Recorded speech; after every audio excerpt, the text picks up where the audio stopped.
Hello, everybody. How y'all doing today?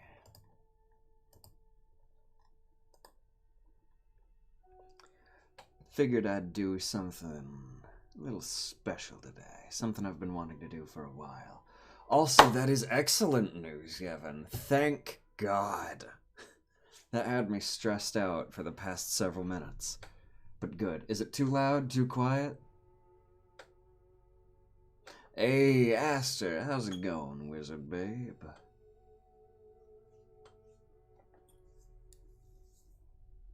A bit quiet? Okay, we can turn it up a little bit.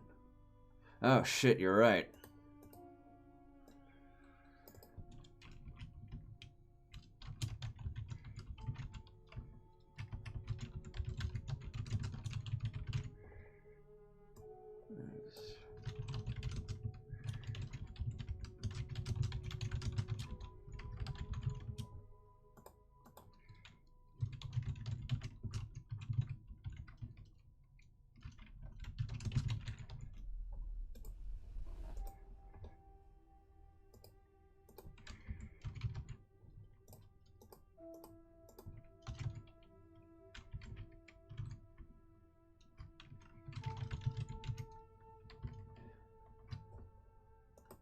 There we go, updated information. Sorry about that. Always gonna have a little bit of scuff for the stream. Hello, Neon. We're just doing the last bit of, you know, setup, scuff, that kind of thing before we get started with some dramatic reading. I hope y'all excited. This is one of my favorite stories in the history of literature.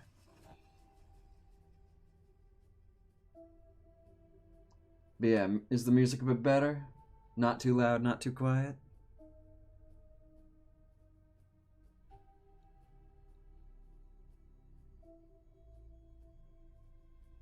Hell yeah, baby.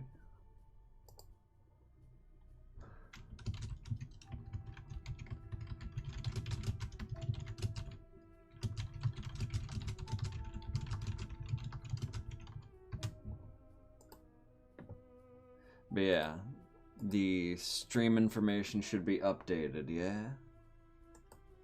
Do it a bit louder, okay. How's that?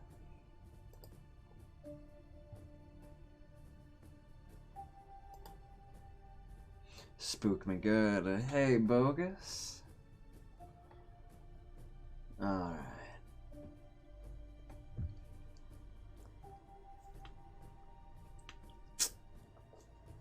Just a little bit of water before we start.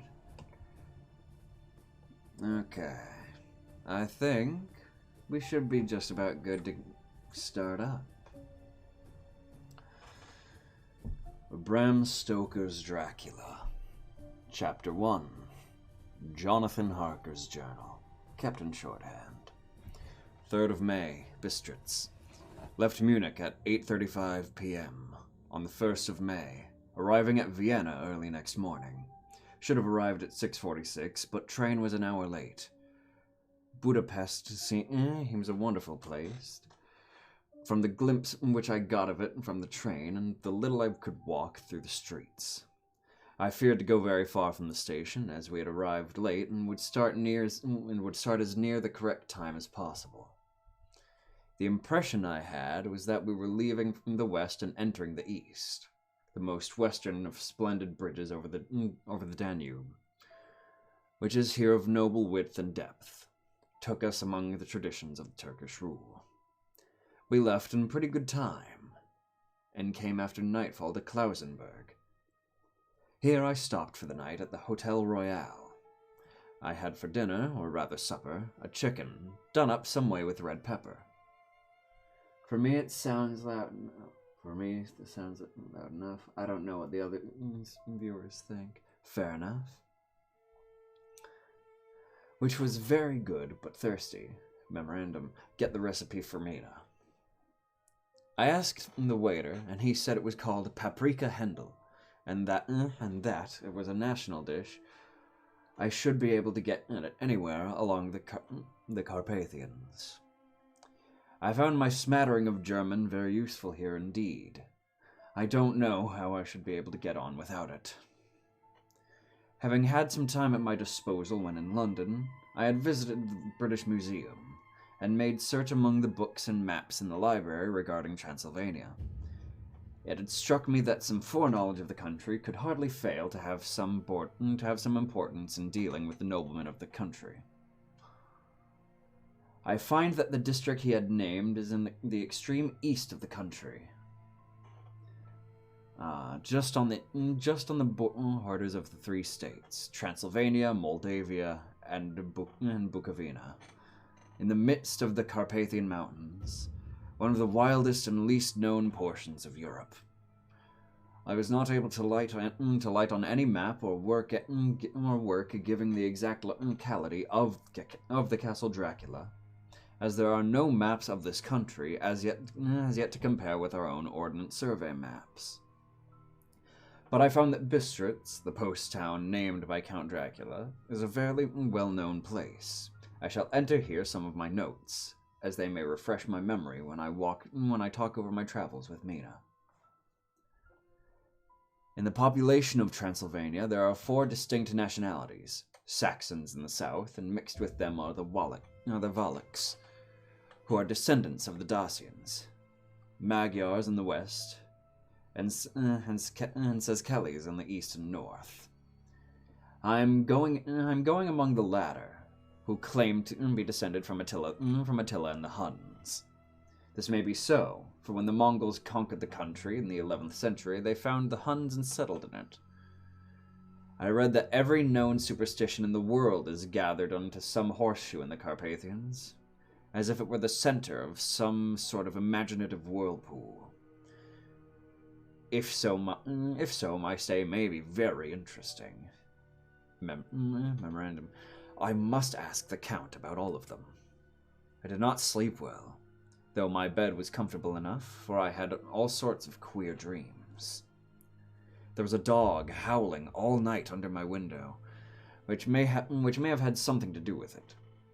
Or it may have been the paprika, for I had to drink up all the water in my carafe, and was still thirsty. Towards the morning, I slept and was wakened by the continuous knocking at my door, so I guess I must have been sleeping soundly then. I had for breakfast more paprika, and a sort of porridge of maize flour, which they had said was mamaliga, and eggplant stuffed with forcemeat, a very excellent dish, which they call impletata. Memorandum. Get the recipe for this also. I had to hurry breakfast, for the train started a little bit before 8, or rather it ought to have done so, for after rushing to the station at 7:30, I had to sit in the carriage for more than half an hour before we began to move. It seems to me that the further east you go, and the more unpunctual are the trains.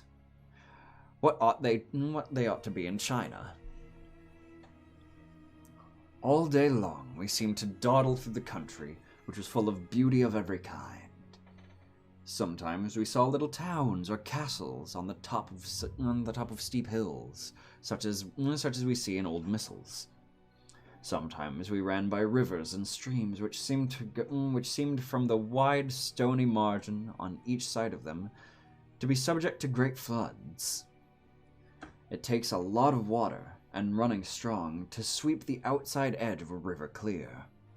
At every station there were groups of people, sometimes crowds, and in all sorts of attire.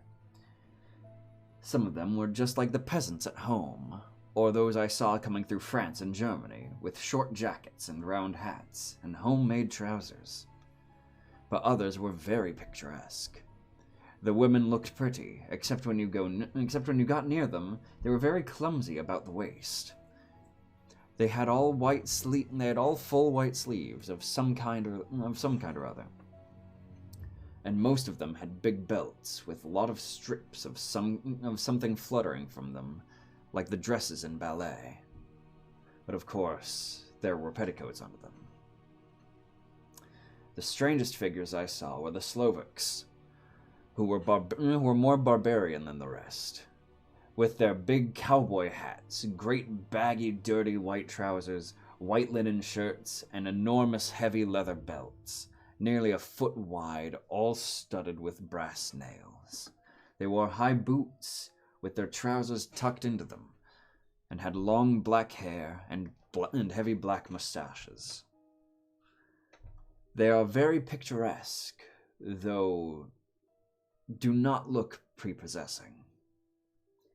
On the stage they would be set down at once as some old oriental band of brigands. They are, however, I am told, very harmless and rather wanting in natural self-assertion. It was on the dark side of twilight when we got to Bistritz, which is a very interesting old place. Being practically on the frontier, for the Borgo Pass leads from it into Bukovina. It has had a very stormy existence, and it certainly shows marks of it. 50 years ago, a series of great fires took place, which made a terrible havoc on 5 separate occasions. At the very beginning of the 17th century, it underwent a siege for 3 weeks and lost 13,000 people, the casualties of war proper being assisted by famine and disease.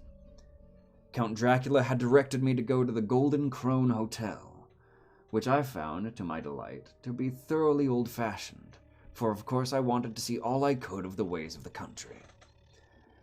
I was evidently expected, for when I got near the door I faced a cheery-looking elderly woman, in the usual peasant dress, white undergarment, with long double apron, front and back, of colored stuff fitting almost too tight for modesty. When I came close, she bowed and said, "The Englishman?" "Yes," I said, "Jonathan Harker." She smiled, and gave some message to an elderly man in white shirt sleeves, who had followed her to the door. He went, but immediately returned with a letter. "My friend, welcome to the Carpathians. I am expecting you anxiously. Sleep well tonight. At 3 tomorrow, the diligence will start for Bukovina. A place on it is kept for you. At the Borgo Pass, my carriage will await you and bring you to me. I trust that your journey from London has been a happy one, and that you will enjoy your stay in my beautiful land. Your friend, Dracula." Okay, I'm liking this already. 4th of May. I found that my landlord had gotten a letter from the Count, directing him to secure the best place on the coach for me. But on making inquiries as to the details, he seemed somewhat reticent, and pretended he could not understand my German. This could not be true, because up to then he had understood it perfectly. At least, he answered my questions exactly as if he did. He and his wife, the old lady who had received me, looked at each other in a frightened sort of way.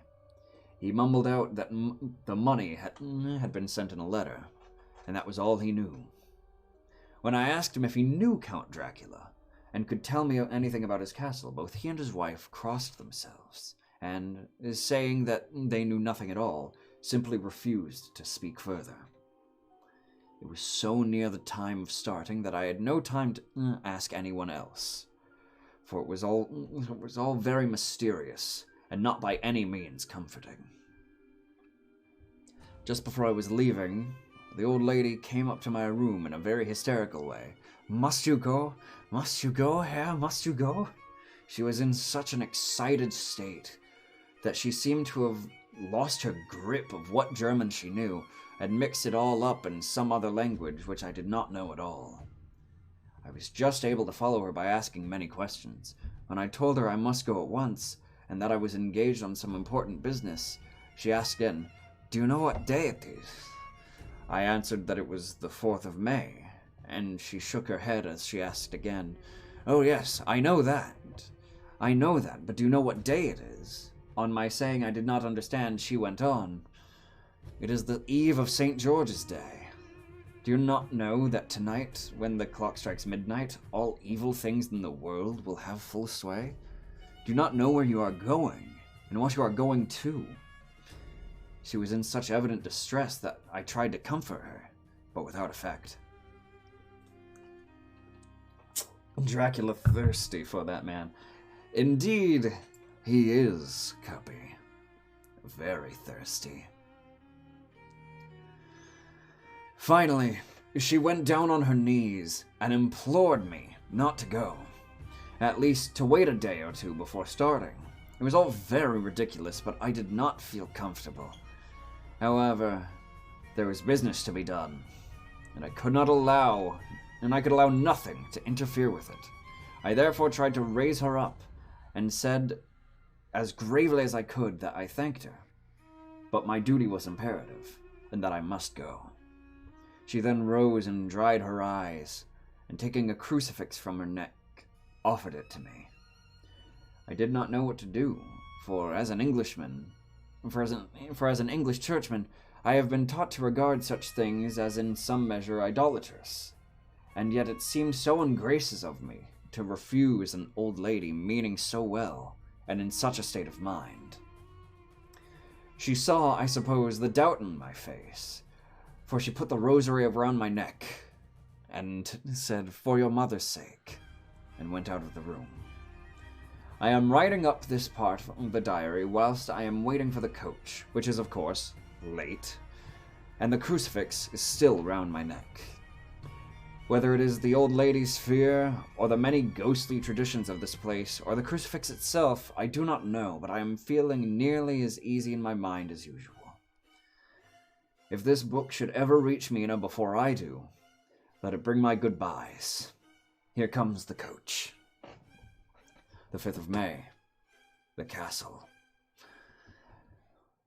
The gray of the morning had passed, and the sun is high over the distant horizon, which seems jagged, whether with trees or hills I know not, for it is so far off that big things and little are mixed. I am not sleepy, and as I am not to be called till I wake, naturally I write till sleep comes. There are many odd things to put down, and lest who reads them may fancy that I too dined well before I left Bistritz, let me put down my dinner exactly. I dined on what they call robber steak, bits of bacon, onion, and beef, seasoned with red pepper, and strung on sticks and roasted over the fire, in the simple style of London's cat meat. The wine was golden Mediask, which provides a queer sting on the tongue, which is, however, not disagreeable. I had only a couple of glasses of this, and nothing else. When I got on the coach, the driver had not taken his seat, and I saw him talking with the landlady. They were evidently talking of me, for every now and then they looked at me, and some of the people who were sitting on the bench outside the door, which they call by a name meaning word-bearer, came and listened, and then looked at me, most of them pityingly. I could hear a lot of words, often repeated, queer words, for there were many nationalities in the crowd. So I quietly got on my polyglot dictionary from my bag and looked them out.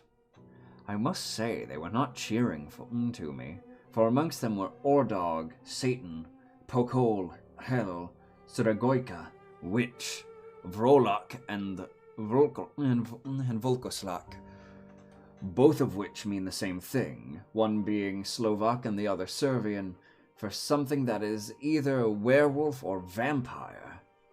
I must ask the Count about these superstitions. When we started, the crowd round the inn door, which had by this time swelled to a considerable size, all made the sign of the cross and pointed 2 fingers towards me. With some difficulty, I got a fellow passenger to tell me what they meant. He would not answer at first, but on learning that I was English, he explained that it was a charm or guard against the evil eye. This was not very pleasant for me, just starting for an unknown place to meet an unknown man, but everyone seemed so kind-hearted and so sorrowful, so sympathetic, that I could not be touched. but I could not but be touched. I shall never forget the last glimpse which I had of the inn-yard and its crowd of picturesque figures, all crossing themselves as they stood around the wide archway, with its background of rich foliage of oleander and orange trees in green tubs clustered in the center of the yard.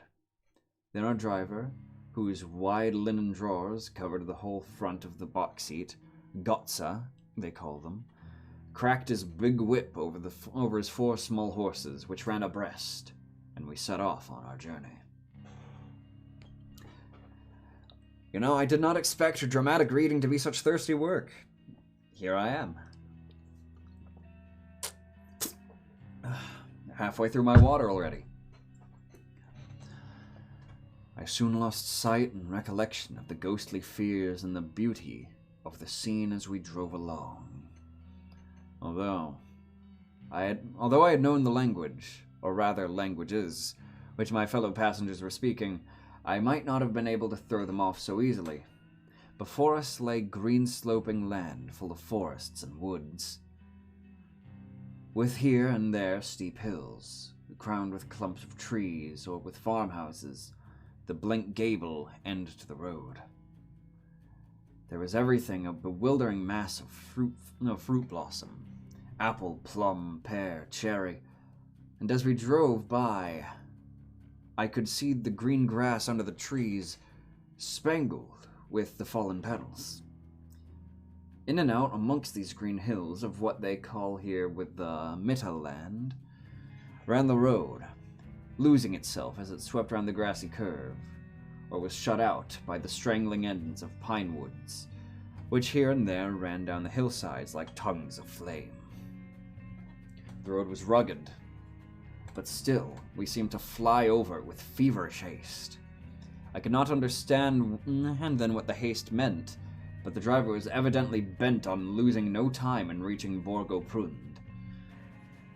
I was told that this road is in summertime excellent, but it had not yet been put in order after the winter's snows.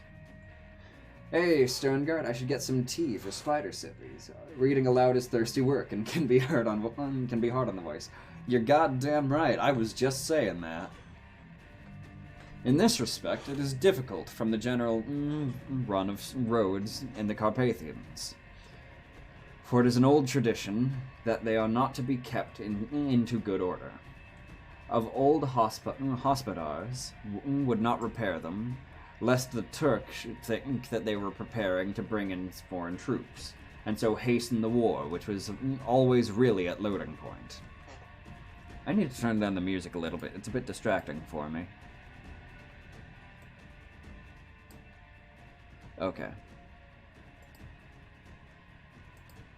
I hope this is interesting for all y'all. I'm having some fun.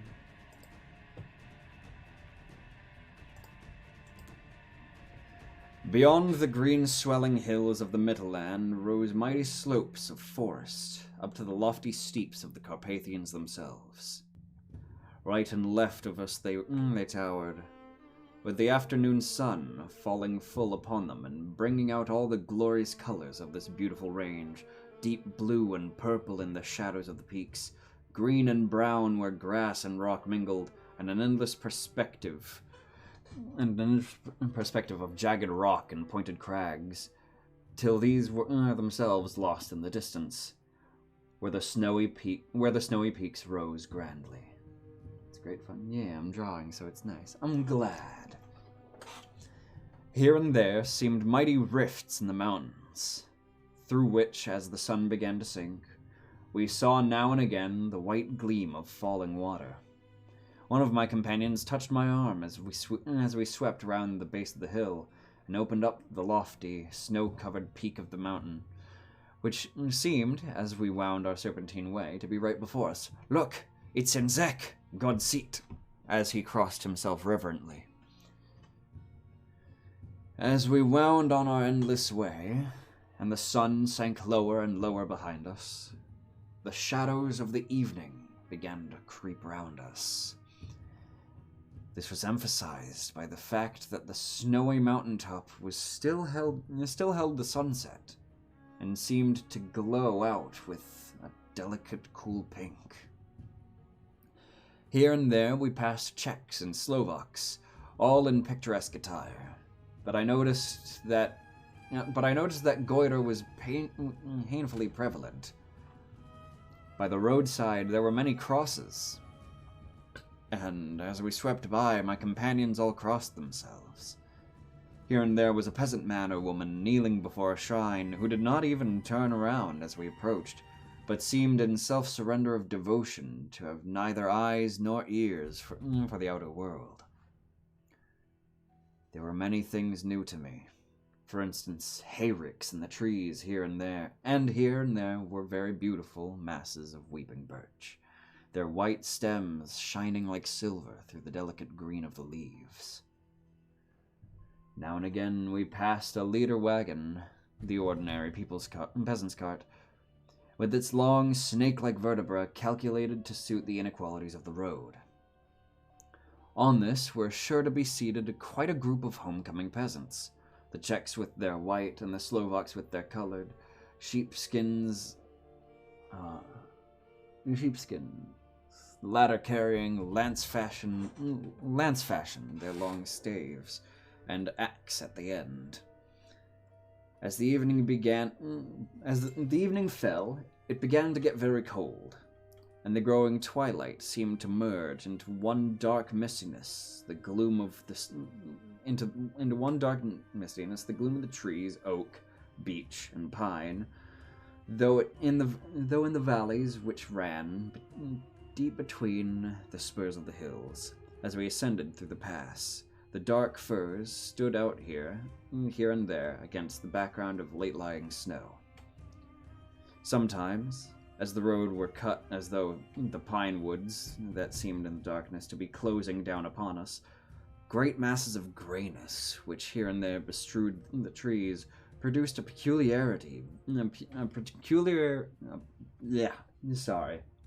speech impediment plus dry mouth, produced a peculiarly weird and solemn effect, which carried on the thoughts and grim fancies engendered earlier in the evening, when the falling sunset threw into strange relief the ghost-like clouds which amongst the Carpathians seemed to wind carelessly through the valleys.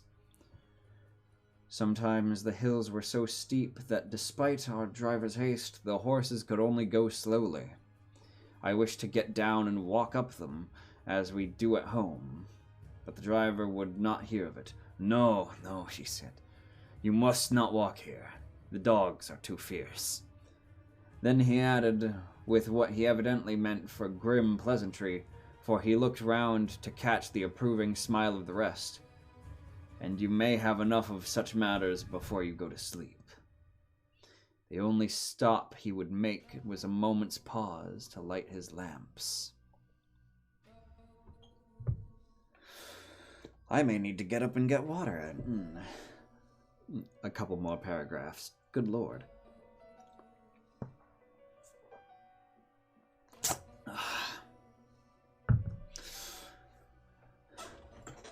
When it grew dark, there seemed to be some excitement amongst the passengers, and they kept speaking to him, one after another, as though urging him to further speed. He lashed the horses unmercifully with his long whip, and with wild cries of encouragement urged them on to further exertions. Then through the darkness I could see a patch of grey light ahead of us, as though there were a cleft tossed on a stormy sea. I had to hold on. The road grew more level, and we appeared to fly along. Then the mountains seemed to come nearer to us on each side and to frown down upon us. We were entering Borgo Pass. One by one, several of the passengers offered me gifts, which they pressed upon me with an eagerness which would take no denial. These were certainly of an odd and varied kind, but each was given in simple good faith, and a kindly word and a blessing, and the strange mixture of fear-meaning movements which I had seen outside the hotel at Bistritz. Sign of the cross, and the guard against the evil eye. Then as we flew along, the driver leaned forward, and on each side the passengers craning over the edge ahead of the coach peered eagerly into the darkness. It was evident that something very exciting was either happening or expected. But though I asked each passenger, no one would give me the slightest explanation. This state of excitement kept me for some little time. And at last, we saw before us the pass opening out on the eastern side. There were dark, rolling clouds overhead, and in the air the heavy, oppressive sense of thunder. It seemed as though the mountain range had separated in two atmospheres, and that now we had to go into the thunderous one. I was now myself looking out the conveyance, which was to take me to the Count. Each moment I expected to see the glare of lamps through the blackness, but all was dark. The only light was the flickering rays of our own lamps, in which the steam of our hard-driven horses rose from the white cloud, in a white cloud. We could see now the sandy road lying white before us, but there was no sign of vehicle. The passengers drew back with a sigh of gladness, which seemed to mock my own disappointment. I was already thinking what I had best do, when the driver, looking at his watch, said to the others something which I could hardly hear. It was spoken so quietly and in so low a tone I thought it was an hour less than the time. Then turning to me, he said in German worse than my own, "There is no carriage here. The heir is not expected after all. He will now come on to Bukovina, and return tomorrow, or the next day. Better the next day." Whilst he was speaking, the horses began to neigh and snort and plunge wildly, so the driver had to hold them up. Then, amongst a chorus of screams from the peasants and an universal crossing of themselves, a calèche with 4 horses drove up behind us, overtook us, and drew up beside the coach. I could see from the flash of our lamps, as the rays fell on them, that the horses were coal-black and splendid animals. They were driven by a tall man, with a long brown beard and a great black hat, which seemed to hide his face from us. I could only see the gleam of a pair of very bright eyes, which seemed red in the lamplight, as he turned to us. He said to the driver, "You are early tonight, my friend." The man stammered in reply, The English heir was in a hurry," to which the stranger replied, "That is why I suppose you wished him to go on to Bukovina. You cannot deceive me, my friend. I know too much, and my horses are swift." As he spoke, he smiled, and the lamplight fell on a hard-looking mouth, with very red lips and sharp-looking teeth, as white as ivory. One of my companions whispered another line from the burgher's Lenore. Den die Toten reiten schnell, for the dead travel fast." He uses Colgate whitening paste. You goddamn right. Dracula's shiny teeth and him. The strange driver evidently heard the words, for he looked up with a gleaming smile. The passenger turned his face away, at the same time putting out his 2 fingers and crossing himself. "Give me the heir's luggage," said the driver, with exceeding alacrity. My bags were handed out and put in the calèche. Then I descended from the side of the coach, as the calèche was close alongside, the driver helping me with a hand, which caught my arm in a grip of steel. His strength must have been prodigious.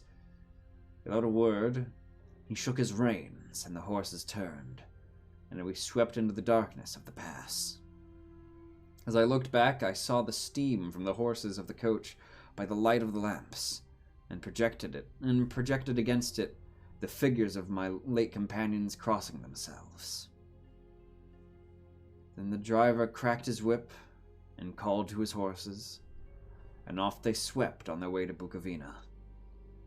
As they sank into darkness, I felt a strange chill, and a lonely feeling came over me, but a cloak was thrown over my shoulders, and a rug across my knees, and the driver said in excellent German, "The night is chill, mynheer, and my master's account bade me to take all care of you. There's a flask of Slivovitz, the plum brandy of the country, underneath the seat, if you should require it." I did not take any, but it was the first comfort to know it was the Harold the same. I felt a little strangely, and not a little frightened. I think, had there been any alternative, I should have taken it, instead of prosecuting that unknown night journey. The carriage went at a hard pace, straight along. Then we made a complete turn and went along another straight road. It seemed to me that we were simply going over and over in the same ground again, and so I took note of some salient point and found that this was so. I would have liked to have asked the driver what this all meant, but I really feared to do so, for I thought that, placed as I was, any protest would have had no effect in case there had been intention to delay. By and by, however, as I was curious to know how time was passing, I struck a match. By its flame looked at my watch. It was within a few minutes of midnight. This gave me a sort of shock, for I suppose the general superstition about midnight was increased by my recent experiences. I awaited with a sick feeling of suspense. Another sip.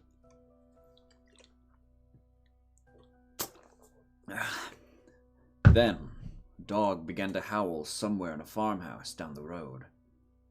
"Hey, posture check. Thank you, Yevon." Oh, my spine. Okay. There we go. Thank you kindly, Yevon, babe.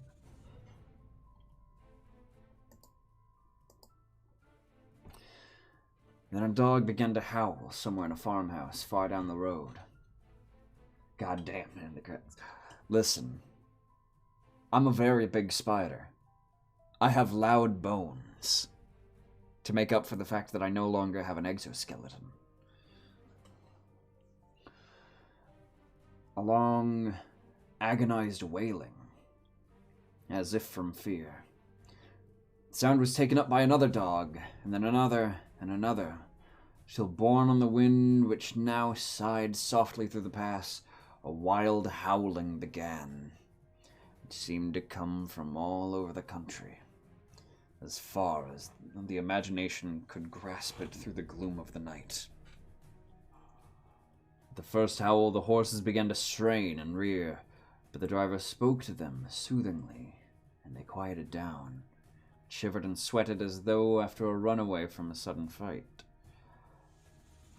Then, far off in the distance, on the mountains on each side of us, began a louder and a sharper howling, that of wolves, which affected both the horses and myself in the same way, for I was minded to jump from the calash and run, whilst they reared and plunged madly, so that the driver had to use all his great strength to keep from bolting. In a few minutes, however, my own ears got accustomed to the sound, and the horses so far became quiet that the driver was able to descend and to stand before them. He petted and soothed them, and whispered something into their ears, as I have heard of horse tamers doing, and with extraordinary effect, for under his caress they became quite manageable again, though they still trembled. The driver again took his seat, and shaking his reins, started off at a great pace. This time, after going to the far side of the pass, he suddenly turned down a narrow roadway which ran sharply to the right. Soon we were hemmed in the trees, which in places arched right over the roadway till we had passed as through a tunnel. And again, great frowning rocks guarded us boldly on either side. Though we were in a shelter, we could hear the rising wind, for it moaned and whistled at the rocks, and the branches of the trees crashed together as we swept along. It grew colder, and colder still, and a fine, powdery snow began to fall, so that soon we and all around us were covered with a white blanket. The keen wind still carried the howling of the dogs, though this grew fainter as we went on our way. The baying of the wolves sounded nearer and nearer, as though they were closing round us from every side. I grew dreadfully afraid, and the horses shared my fear. The driver, however, was not in the least disturbed.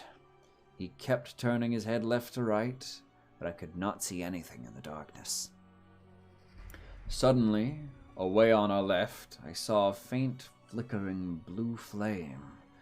The driver saw it at the same moment. He at once checked his horses and, jumping to the ground, disappeared into the darkness. I did not know what to do. The less as the howling of the wolves grew closer, but while I wondered, the driver suddenly appeared again, and without a word took his seat, and we resumed our journey. I think I must have fallen asleep and kept dreaming of the incident, for it seemed to be repeated endlessly, and now looking back, it is like a sort of awful nightmare. Once the blue flame appeared so near the road that even in the faint darkness around us, I could watch the driver's motions. He went rapidly to where the blue flame arose. It must have been very faint, for it did not seem to illuminate the place around it at all, and gathering a few stones, formed them into some device. Once there appeared to be a strange optical effect. When he stood between me and the flame, he did not obstruct it, for I could see its ghostly flicker all the same. This startled me, but as the effect was only a momentary, I took it that my eyes deceived me, straining through the darkness. Then, for a time, there were no blue flames, and we sped onwards through the gloom, with the howling of wolves around us, as though they were following in a moving circle. More water.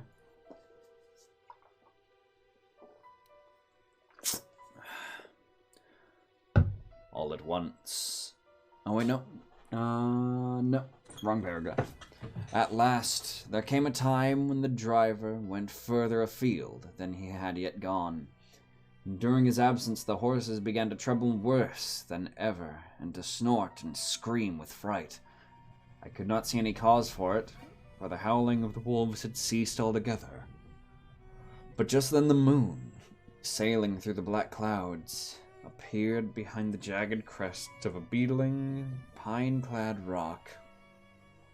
And by its light, I saw around us a ring of wolves, with white teeth and lolling red tongues, with long, sinewy limbs and shaggy hair. They were 100 times more terrible in the grim silence which held them than even when they howled. For myself, I felt a sort of paralysis of fear. It is only when a man feels himself face to face with such horrors that he can understand their true import. All at once, the wolves began to howl as though the moonlight had some peculiar effect on them. The horses jumped about and reared, and they looked helplessly round with eyes that rolled in a way painful to see. But the living ring of terror encompassed them on every side, and they had to perforce to remain within it.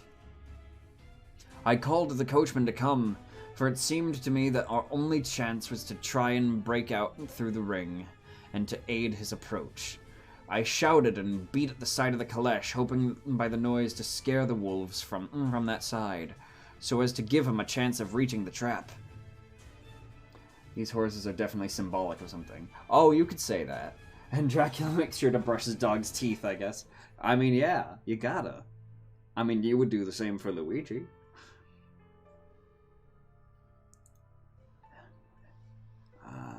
How he came there I know not, but I heard his voice raised in a tone of imperious command, and looking towards the sound, I saw him stand there in the roadway. As he swept his long arms as though brushing aside some impalpable obstacle, the wolves fell back and back further still. Just then a heavy cloud passed across the face of the moon, so that we were again in darkness. When I could see again, the driver was climbing into the caleche, and the wolves had disappeared. This was all so strange and uncanny that a dreadful fear came upon me, and I was afraid to speak or move. The time seemed interminable as we swept on our way, now in almost complete darkness, for the rolling clouds obscured the moon. We kept on ascending, and with occasional periods of quick descent, but in the main always ascending. Suddenly, I became conscious of the fact that the driver was in the act of pulling up on the horses in the courtyard of a vast, ruined castle, from whose tall black windows came no ray of light, and whose broken battlements saw a jagged line in the moonlit sky. End of chapter 1. I think I shall keep the music going. Actually, no, never mind. I will take a quick break to refill my water bottle. All of you feel free to do the same. I hope this was fun for all of you. But yes, I will be right back.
Hello, everyone.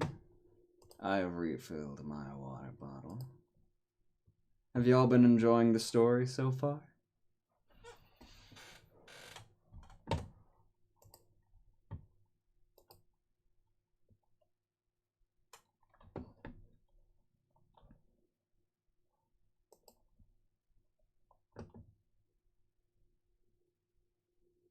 I hope so.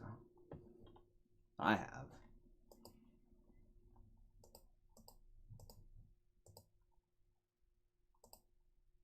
I'm glad. And I'm glad that this is my first real dip into the literature of Dracula. Oh, yes. The book Dracula, like the original book, follows a much different method of storytelling and approach than most other adaptations of the story. Given, it's like journal snippets and that kind of thing. So it handles the dread a lot better, I think. Anyway, let me get the music going again. Oh my god, we're already most of the way through the hour-long music video. I guess I'll just put that on loop. Okay.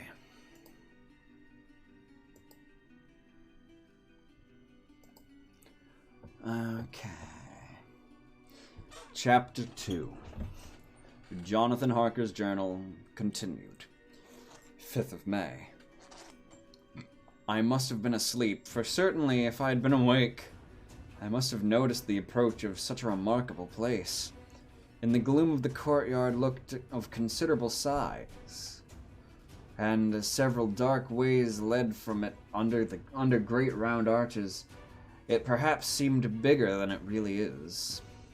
I have not yet been able to see by daylight. When the caleche stopped, the driver jumped down and held out his hand to assist me to alight.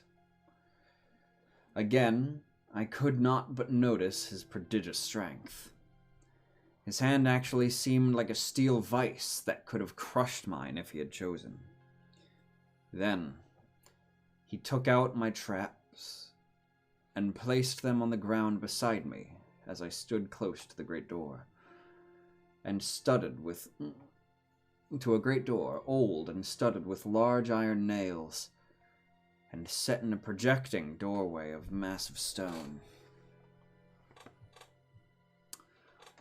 I could see, even in the dim light, that there were that the stone was massively carved, but that the carving had been much worn by time and weather. As I stood, the driver jumped again to his seat and shook the reins. The horses started forward, and trap and all disappeared down down one of the dark openings. I stood in silence where I was, for I did not know what to do. Of bell or knocker there was no sign. Through these frowning walls and dark window openings, it was not likely that my voice could penetrate. The time I waited seemed endless. I felt doubts and fears crowding upon me. What sort of place had I come to, and among what kind of people? What sort of grim adventure of Billy and Mandy? What sort of grim adventure was it on which I had embarked? Was this a customary incident in the life of a solicitor's clerk sent out to explain the purchase of a London estate to a foreigner? Solicitor's clerk! Mina would not like that. Solicitor. For just before leaving London, I got word that my examination was successful, and I am now a full-blown solicitor. I began to rub my eyes and pinch myself to see if I were awake. It all seemed like a horrible nightmare to me, and I expected I should suddenly awake and find myself at home, with the dawn struggling in through the windows, as I had now and again felt in the morning after a day of overwork. Oh, you better not stop thinking of Billy Amanda Dracula. He's scrape and lick. But my flesh answered the pinching test, and my eyes were not to be deceived. I was indeed awake and among the Carpathians. All I could do now was be patient and wait for the coming morning. Just as I had come to this conclusion, I heard a heavy step approaching behind the great door, and saw through the chinks the gleam of a coming light. Then there was the sound of rattling chains and clanking of massive bolts drawn back. A key was turned with the loud grating noise of a long disuse. the great door swung open. Within stood a tall old man, clean-shaven save for a long white mustache, and clad in black from head to foot, without a single speck of color about him anywhere. He held in his hand an antique silver lamp, in which the flame burned without chimney or globe of any kind, throwing long quivering shadows as it flickered in the draught of the open air.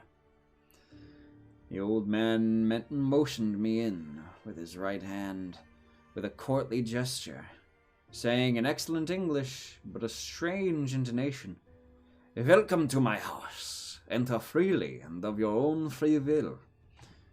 He made no motion of stepping to meet me, but stood like a statue, as though his gesture of welcome had fixed him in stone. The instant, however, that I had stepped over the threshold, he moved impulsively forward and held out his hand, and holding out his hand, grasped mine with a strength which made me wince, an effect which had not been lessened by the fact that it seemed as cold as ice, more like the hand of a dead than living man. Again he said, "Welcome to my house. Come freely, go safely, and leave something of happiness you bring." The strength of the handshake was so much akin to that I had noticed in the driver, whose face I had not seen, that for a moment I doubted if it were not the same person to whom I was speaking. So to make sure, I said interrogatively, "Count Dracula?" He bowed in a courtly way as he replied, "I am Dracula, and I bid you welcome, Mr. Harker, to my house. Come in. The night air is chill, and you must need to eat and rest." As he was speaking, he put the lamp on a bracket on the wall, and stepping out took my luggage. He had carried it in before I could even forestall him. I protested, but he insisted, "Nay, sir, you are my guest. It is late, and my people are not available. Let me see to your comfort myself." He insisted on carrying my traps along the passage, and then up a great winding stair and along another great passage, on whose stone floor our steps rang heavily. At the end, he threw open a heavy door, and I rejoiced to see within a well-lit room in which a table was spread for supper, and on whose mighty hearth a great fire of logs, freshly replenished, flamed and flared. The Count halted, putting down my bags, and closed the door, and crossing the room, opened another door which led to a small octagonal room lit by a single lamp, and seemingly without a window of any sort. Passing through this, he opened another door, and motioned me to enter. It was a welcome sight, for here there was a great bedroom, well lighted and warmed with another log fire, also added to, but lately, for the top logs were fresh, which sent a hollow roar up the wide chimney.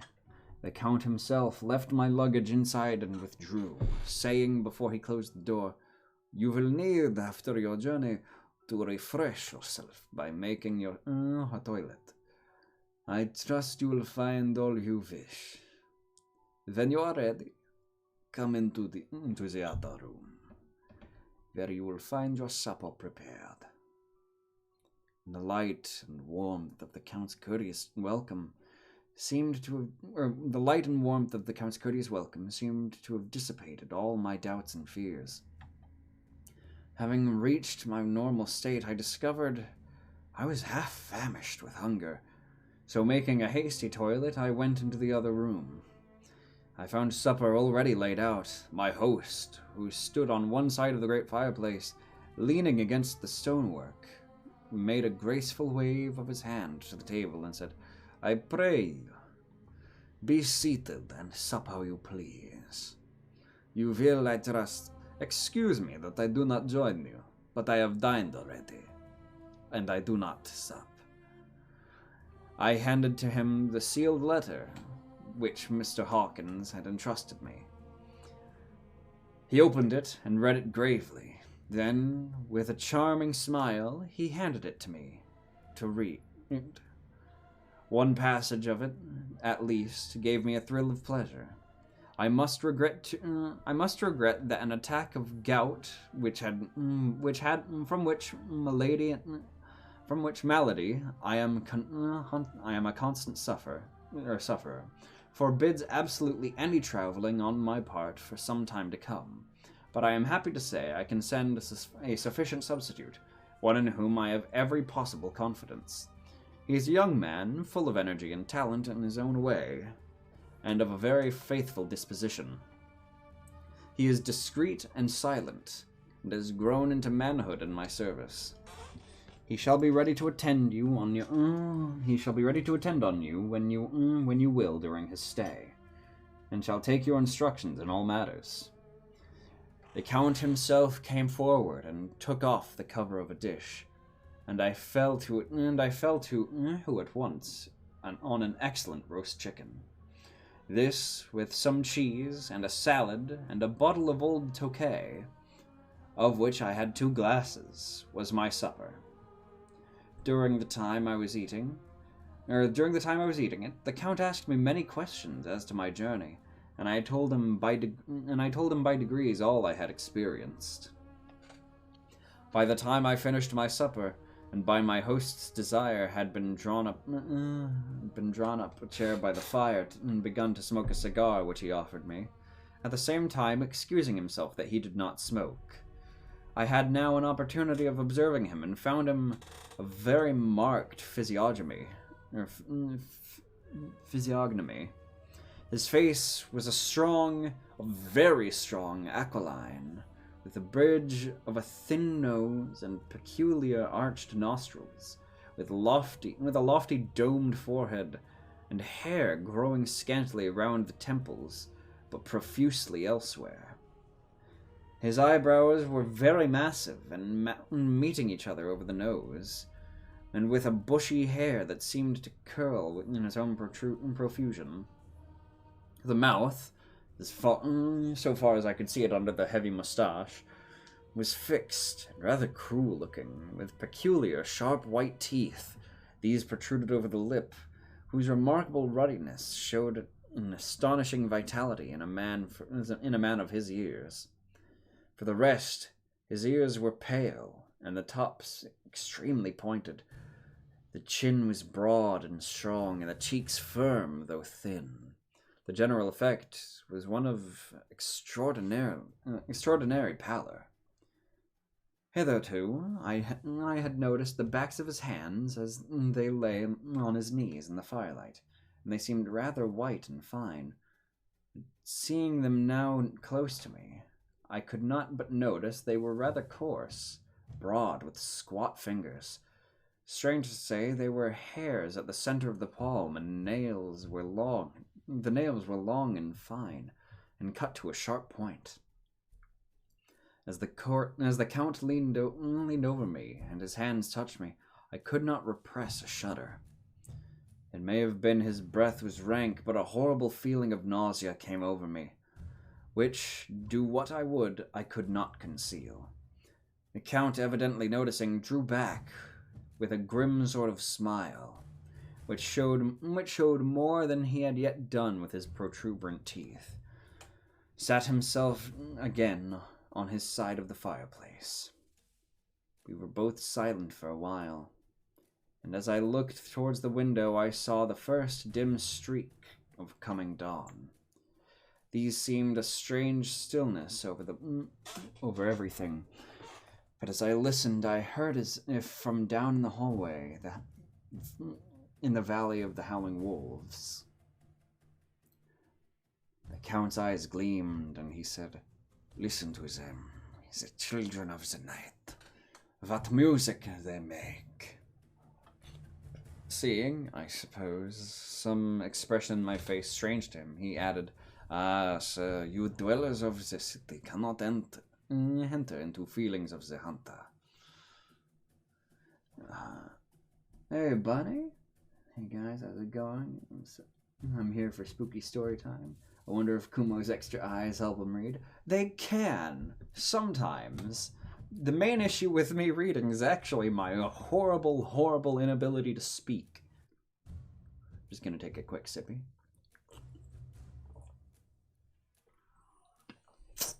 The Count then rose and said, "But you must be tired. Your bedroom is already, and tomorrow you shall sleep as late as you will. I have to be away until the afternoon. So sleep well and dream well." With a courteous bow, he opened for me himself the door to the octagonal room, and I entered my bedroom. I am all in a sea of wonders. I doubt, I fear, I think strange things which I dare not confess to my own soul. God keep me, if only for the sake of those dear to me. Lurk and enjoy the story. Good luck. Stay hydrated, guys. Alright, I hope you have fun lurking, and I hope you enjoy the story. 7th of May. Oh, music stopped? What?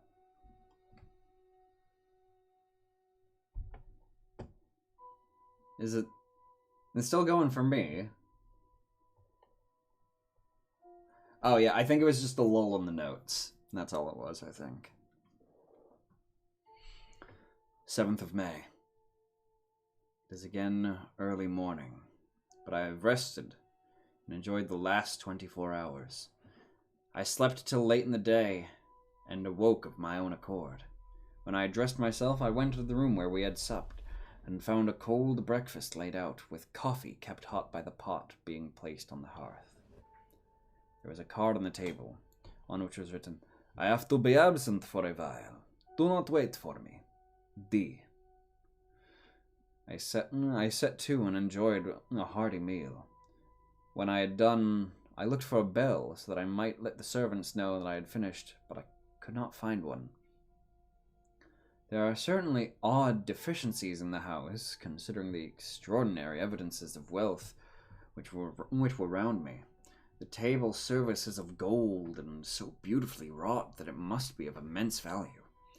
The curtains and upholstery of the chairs and sofas and the hangings on my bed were of the costliest and most beautiful fabrics, and must have been of fabulous value when they were made, for they are centuries old, though in excellent order. I saw something like them in Hampton Court, but they were worn and frayed and moth-eaten. But still, in none of the rooms is there a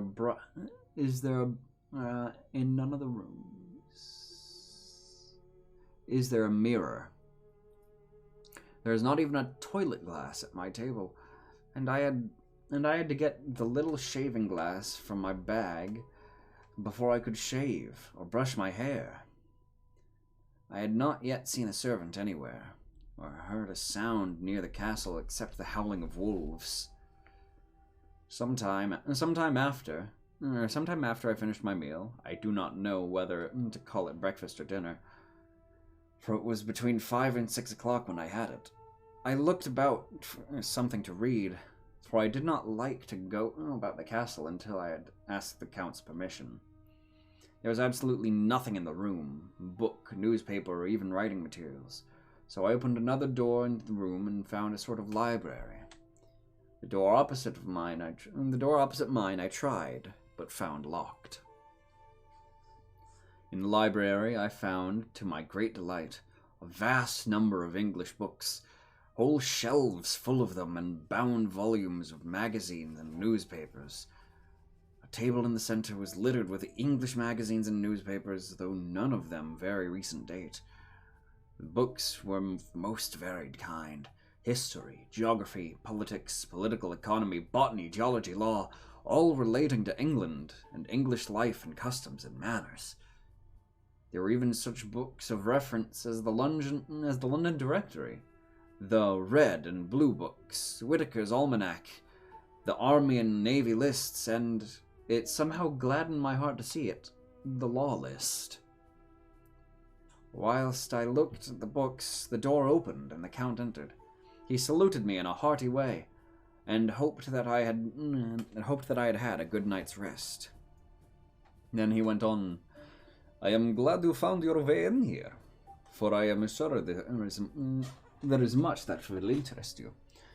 These companions," he laid his hand on some of the books, "have been good friends to me, and for some years, ever since I had the idea of going to London, have given me many, many hours of pleasure. Through them, I have come to know your great England, and to know her is to love her.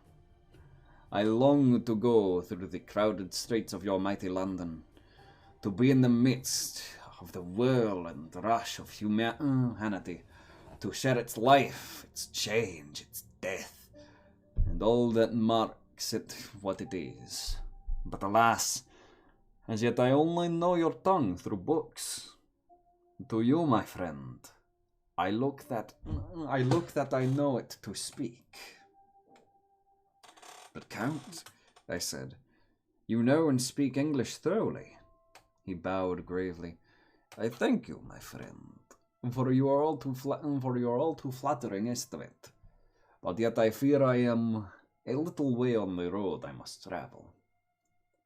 True, I know the grammar and the words, but I know not how to speak them." "Indeed," I said. "You speak excellently." "Not so," he answered.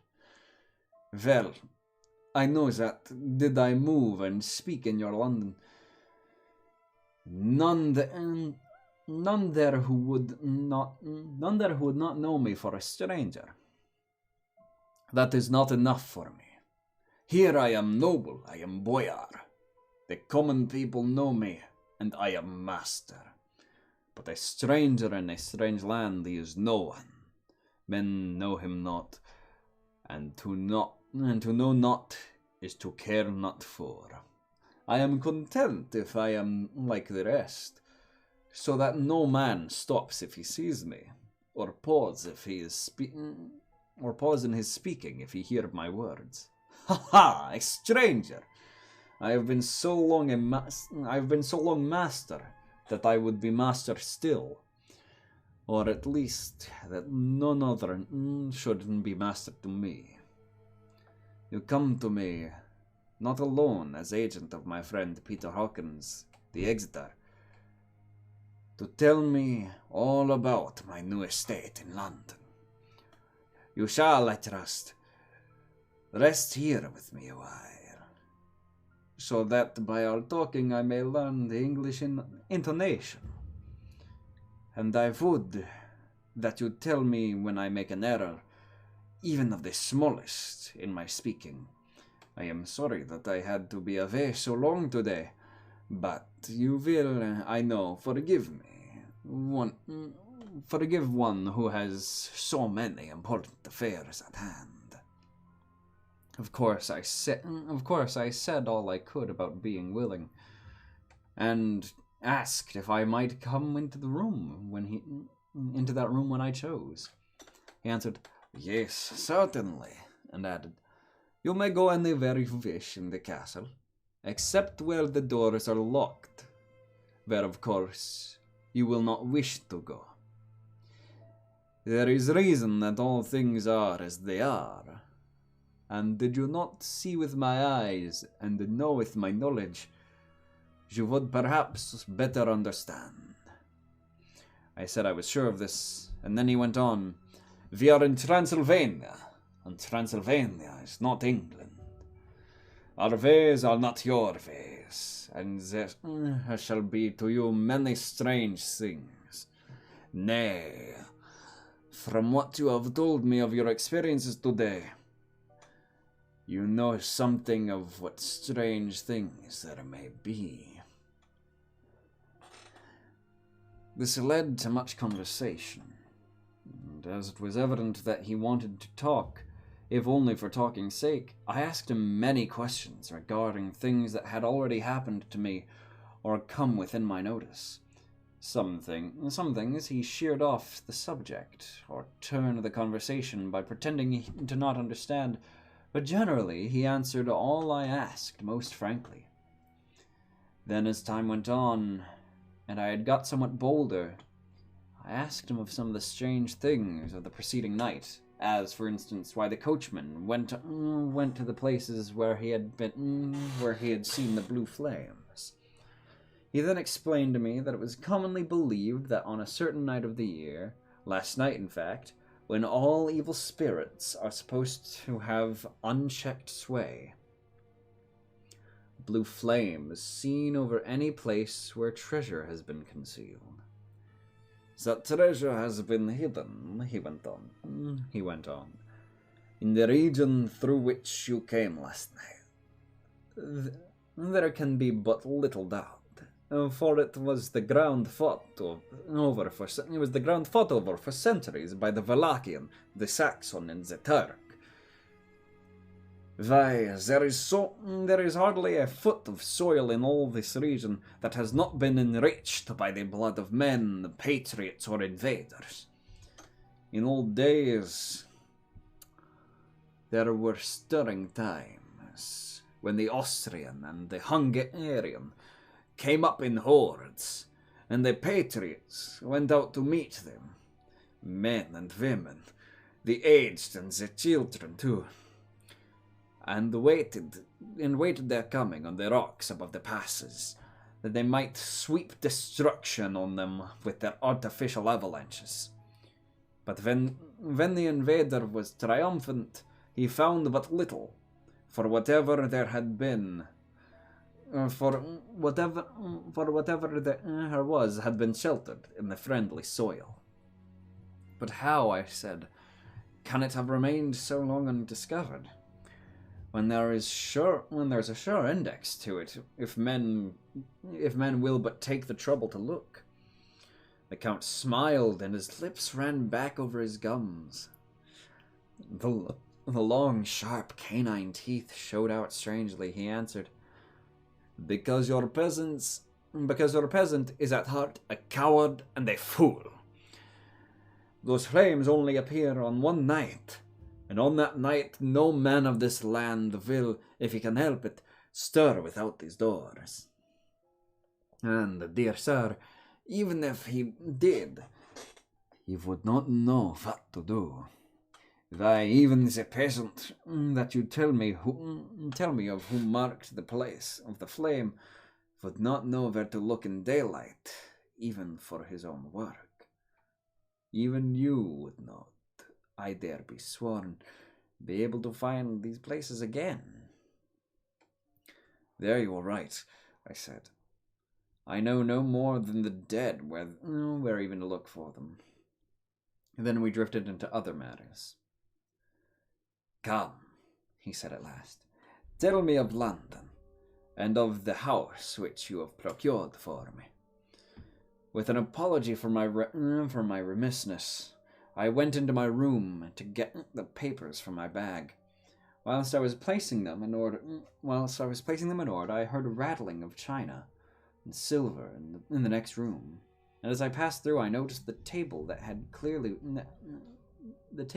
been clearly and the lamp lit.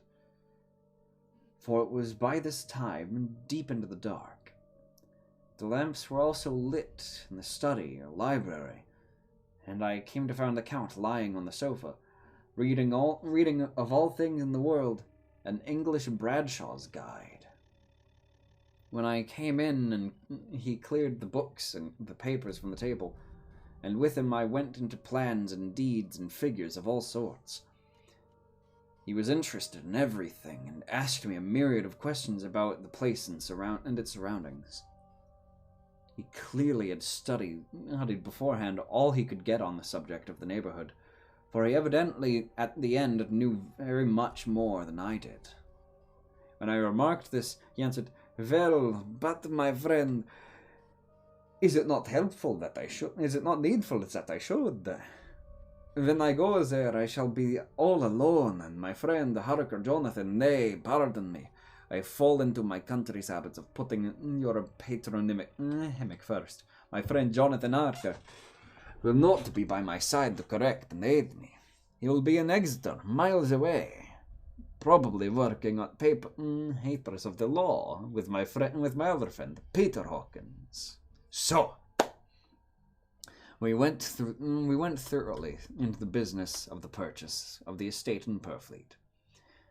When I had told him the facts and got his signature to the necessary papers, and had written a letter with them ready to post to Mr. Hawkins, he began to ask me how I had come across such a suitable place.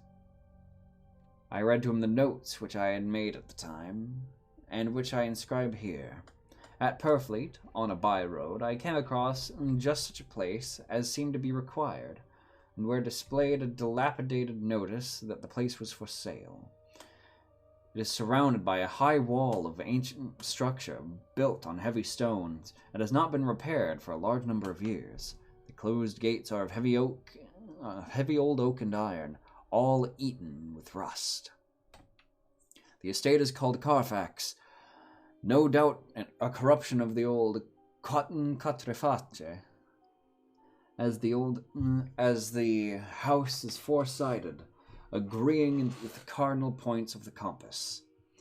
It contains in all some 20 acres, surrounded by a solid stone wall above mentioned. There are many trees on it, which makes it in places gloomy, and there is a deep, dark-looking pond or small lake, evidently fed by some springs, as the water is clear and flows away in a fair-sized stream. The house is very, and of all periods back, I should say, to medieval times. For one part is of stone immensely thick, with only a few windows high up, and heavily barred with iron. It looks like part of a keep, and is close to an old chapel or church. I could not enter it, as I had not the key of the door leading into it from the house. But I had taken with my Kodak. Views of it from various points. The house has been added to, but in a very straggling way, and I can only guess the amount of ground it covers, which must be very great. There are but few houses close at hand, one being a very large house, only recently added to, and formed in a very private lunatic asylum. It is not, however, visible from the grounds. Gonna take a sip.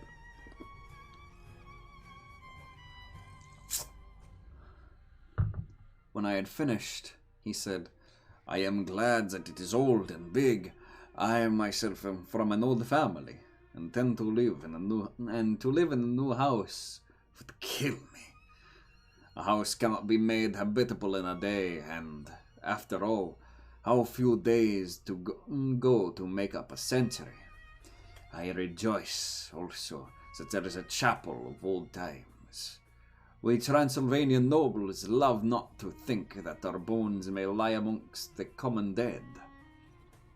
I seek not the gaiety nor mirth, not the bright voluptuousness of much sunshine and sparkling waters which please the young and gay. I am no longer young, and my heart, through weary years of mourning over the dead, is not attuned to mirth. Moreover, the walls of my castle are broken, the shadows are many, and the wind breathes cold through the broken battlements and casements. I love the shade and the shadow, and would be alone with my thoughts when I may." Somehow his words and his look did not seem to accord, or else it was that his cast of face may have made a smile look malignant and saturnine. Presently, with an excuse, he left me, asking me to put all my papers together. He was some little time away, and I began to look at some of the books around me. One was an atlas, which I found opened naturally at England, as if the map had been much used. On looking at it, I found in certain places little rings marked, on examining these, I noticed that one was near London on the east side, manifestly where his new estate was situated. The other two were Exeter and Whitby on the Yorkshire coast. It was the better part of an hour when the Count returned. "Aha!" he said. "Still at your books? Good. But you must not work always. Come, I'm informed that your supper is ready." He took my arm, and we went into the next room, where I found an excellent supper ready on the table. The Count again excused himself, as he had dined out on his own, being away from home. But he sat as on the previous night, and chatted whilst I ate. After supper I smoked, as on the last evening, and the Count stayed with me, chatting and asking questions on every conceivable subject, hour after hour. I felt it was getting very late indeed, but I did not say anything, for I felt under obligation to meet my host's wishes in every way. I was not sleepy, as the long sleep yesterday had fortified me, but I could not help experiencing that chill which comes over one at the coming of dawn, which is like, in its way, the turn of the tide. They say that people who are near death die generally at the change of dawn, or at the turn of the tide. Anyone who has, when tired and tied as it were to his post, experienced this change in the atmosphere, can well believe it. All at once we heard the crow of a cock coming up, and the preternatural shrillness through the clear morning air. Count Dracula, jumping to his feet, said, "Why, there is morning again! How remiss I am to let you stay up so long. You must take your conversation regarding my dear new country of England less interesting, so that I may not forget how time flies by us." And with a courtly bow, he quickly left me. I went into my room and drew the curtains. There was little to notice. My window opened into the courtyard. All I could see was the warm gray of the quickening sky. So I pulled the curtains again, and have written of this day. Okay. We've been going for a solid hour and 30. I think I may go for another 30 minutes to an hour. Basically I'll definitely try to get through chapter 2, and maybe just see how far I can get with 2.5 hours. Also, I can't help but feel like this is very gay. Well, to be fair, I've always thought Dracula was at least a little bit bi. Actually, no, scratch that. Very bi. Very, very bi. Although maybe that's just me projecting onto some of my favorite fictional monsters. Let's take a quick aside. What's y'all's favorite vampire story?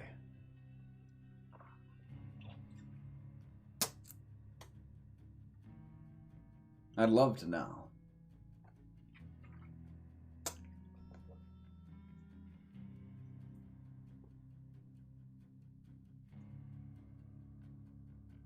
JoJo's Bizarre Adventure. Hey, Trey Dude, thanks for the raid, buddy.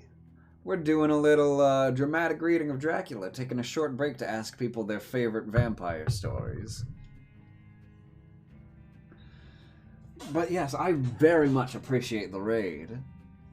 How y'all doing today? Poogie. Hell yeah. Welcome indeed. JoJo's Bizarre Adventure, a quick aside for Stoneguard, is a valid answer. I will gladly accept that. I wish it had stuck a bit more with gothic horror, just a bit longer, but it's a battle shonen. Of course it wouldn't.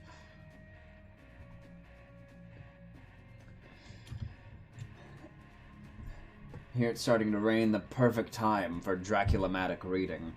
Indeed, it's raining here as well, or at least lightly drizzling, and it's delightful for the atmosphere.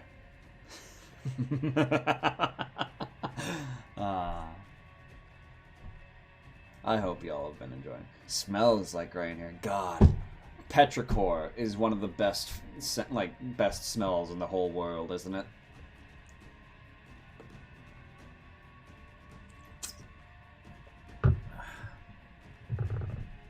Anyway, I believe I shall continue. 8th of May. I began to fear as I wrote in this book that I was getting too diffuse. Petrichor and sulfur. Yes. But now I am glad that I went into detail from the first, for there is something so strange about this place. Oh, thank you for the follow, 7. Or 7407. Give me just a second, I'm gonna...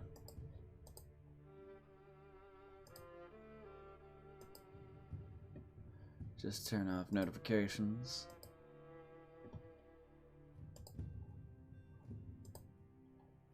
Alright. Open OBS back up.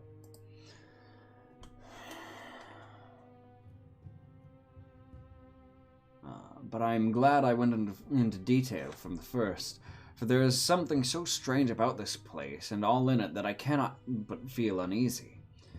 I wish I were safe out of it, or that I had never come. It may be that this strange night existence is telling on me. But would that were all. If there were anyone to talk to, I could bear it. There's no one. I have only the Count to speak to, and he, I fear I am myself the only living soul within the place. Let me be prosaic, so far as facts can be. It will help me to bear up, and imagination must not run riot with me. If it does, I am lost. Let me say at once how I stand, or seem to. I've only slept a few hours when I went to bed, and feeling that I could not sleep anymore, got up. I'd hung my shaving glass by the window, and was just beginning to shave. Suddenly, I felt a hand on my shoulder, and heard the Count's voice saying to me, "Good morning." I started, for it amazed me that I had not seen him since the reflection of the glass covered the whole room behind me. In starting, I had cut myself slightly, but did not notice it at the moment. Having answered the Count's salutation, I turned to the glass again to see how I had mistaken. This time there could be no error, for the man was close to me. I could not see him over my shoulder. There was no reflection of him in the mirror. The whole room behind me was displayed, and there was no sign of a man in it, save myself. This was startling, and coming on the top of so many strange things was beginning to increase that vague feeling of uneasiness which I always have when the Count is near. But at the instant I saw the cut had bled a little, the blood trickling over my chin. I laid down the razor, turning as I did so half round to look at some of the sticking plaster. When the Count saw my face, his eyes blazed with a sort of demoniac fury. He suddenly made a grab for my throat. I drew away, and his hand touched the string of beads which held the crucifix. It made an instant change for him, for fury passed so quickly I could hardly believe that it was ever there. "Take care," he said. "Take care how much you cut yourself. It is more dangerous than you think in this country." Then seizing the shaving glass, he went on, "And this is the wretched thing that has done the mischief. It is a foul bubble of man's vanity. Away with it! and opening a heavy window with one wrench of his terrible hand, he flung out the glass, which was shattered into 1,000 pieces on the stones of the courtyard far below. Then he withdrew without a word. It is very annoying, for I do not see how I am to shave, unless in my watch case or in the bottom of the shaving pot, which is fortunately of metal. This glass empty. Yeet! It's true. Alright. Let's see.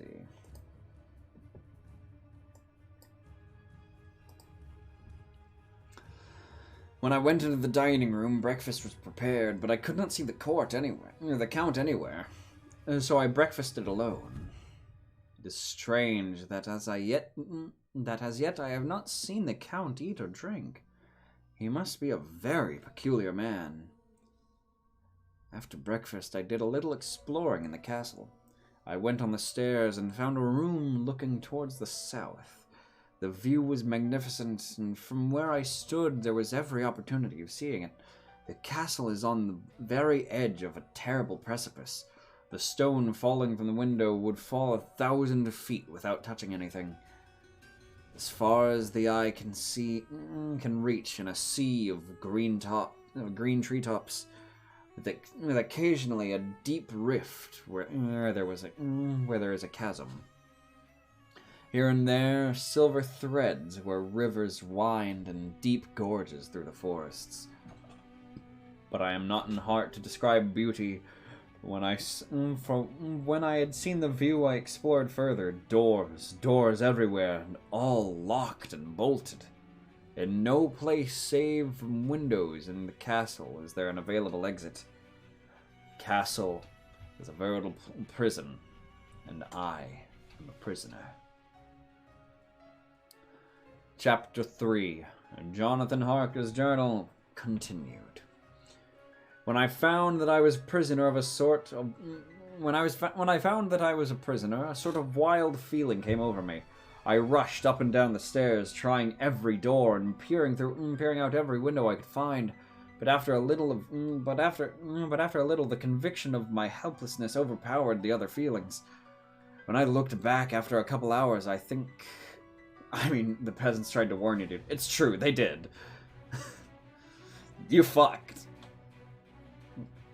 I think I must have been mad for the time, for I behaved much as a rat does in a trap. When, however, the conviction had come to me that I was helpless, I sat down quietly.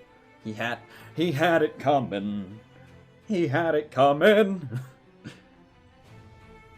As quietly as I have ever done anything in my life. True, he is English. And began to think over what was best to be done. I am thinking still, and as yet have come to no definite conclusion. Of one thing only am I certain, that it is no use making my ideas known to the Count. He knows well that I am imprisoned, and as he has done himself, and has doubtless his own motives for it, he would only deceive me if I trusted him fully with the facts. So far as I can see, my only plan would be to keep my knowledge and fears to myself and my eyes open. I am, I know, either being deceived, like a baby, by my own fears, or else I am in desperate straits. And if the latter be so, I need and shall need all my brains to get through. I had hardly come to this conclusion when I heard the great door below shut and knew the Count had returned. He did not come at once into the library, so I went cautiously to my room and found him making the bed. It was odd, but it only confirmed what I had all along thought, that there were no servants in the house. When later I saw him through a chink in the hinges of the door laying at the table in the dining room, I was assured of it. For if he does himself all the menial offices, surely it is proof that there is no one else to do them. This gave me a fright. If there is no one else in the castle, then it must have been the Count himself who was the driver of the coach that brought me here. This was a terrible fright, for if so, what does it mean that he could control the wolves, as he did by only holding up his hand in silence? How was it that all the people in Bistritz and on the coach had some terrible fear for me? What meant the giving of the crucifix, of the garlic, of the wild rose, of the mountain ash? Bless the good woman who had hung the crucifix around my neck, for it is a comfort and strength to me whenever I touch it. It is odd that a thing that I had been taught to regard with such disfavor, and as idolatrous, should in a time of loneliness and trouble be of help. They're good dogs, Jonathan. They're good dogs, Brent.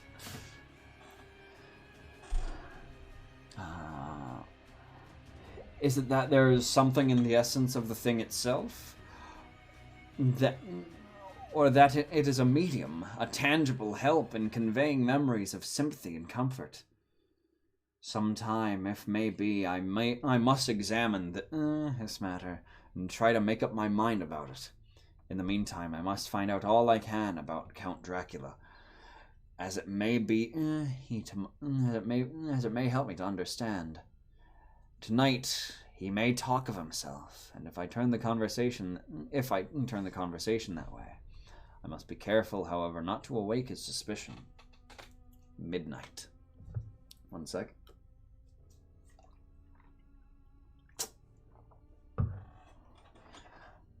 I have had a long talk with the Count. I asked him a few questions on Transylvania history, and he warmed up to the subject wonderfully. In his speaking of things and people, and especially of battles, he spoke as if he had been present at them all. This he afterwards explained by saying that to a boyar the pride of his house and the name of his own pride, that their glory is his glory, that their fate is his fate. When he spoke of his house, he always said "we," and spoke almost in the plural, like a king speaking. I wish I could put down all he said exactly as he said it, for to me it was most fascinating. It seemed to have in it a whole history of the country. He grew excited as he spoke, and walked about the room, pulling his great white mustache and grasping anything on which he laid his hands, as though he would crush it by main strength. One thing he said which I shall put down as nearly as I can, for it tells in its way the story of his race. We Zalekis have a right to be proud, for in our veins flow the blood of many brave races who fought as the lion fights, for lordship.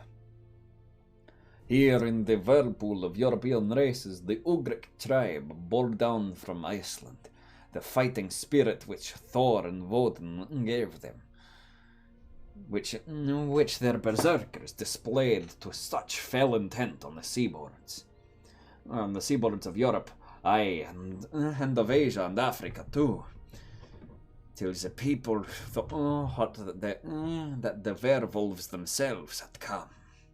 Here too, when they came, they found the Huns, whose warlike fury had swept the earth like a living flame, till the dying peoples held that in their veins ran the blood of those old witches, who, expelled from Scythia, had mated with devils in the desert.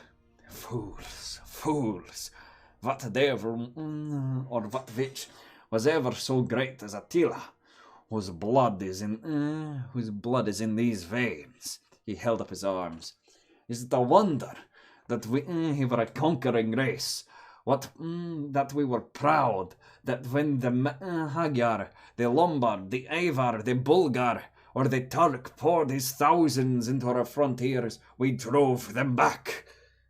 Is it strange that when the Arpad and his legions swept through the Hungarian fatherlands, he found us here, and when he reached the frontier, that the Honfoglalis was completed there. And when the Hungarian flood swept eastward, the Zekelis were claimed as kindred by the victorious Magyars, and to us for centuries was trusted the guarding of the frontier of the Turkey land. Aye, and more than that, endless duty of the frontier guard, for as its warlike call flocked quicker to the standard of the king. When was redeemed the great shame of my nation, the shame of Kosova, when the flags of the Valak and the Magyar went down beneath the crescent? Who was it but one of my own race, who as voivode crossed the Danube and beat the Turk on his own ground? Why, it was Dracula indeed. Woe was it that his own unworthy brother, who he had fallen, sold his people to the Turk and brought the shame of slavery on them. Was it not Dracula, indeed, who inspired that other of his race, who in a later age again and again brought his forces over the great river into Turkeyland?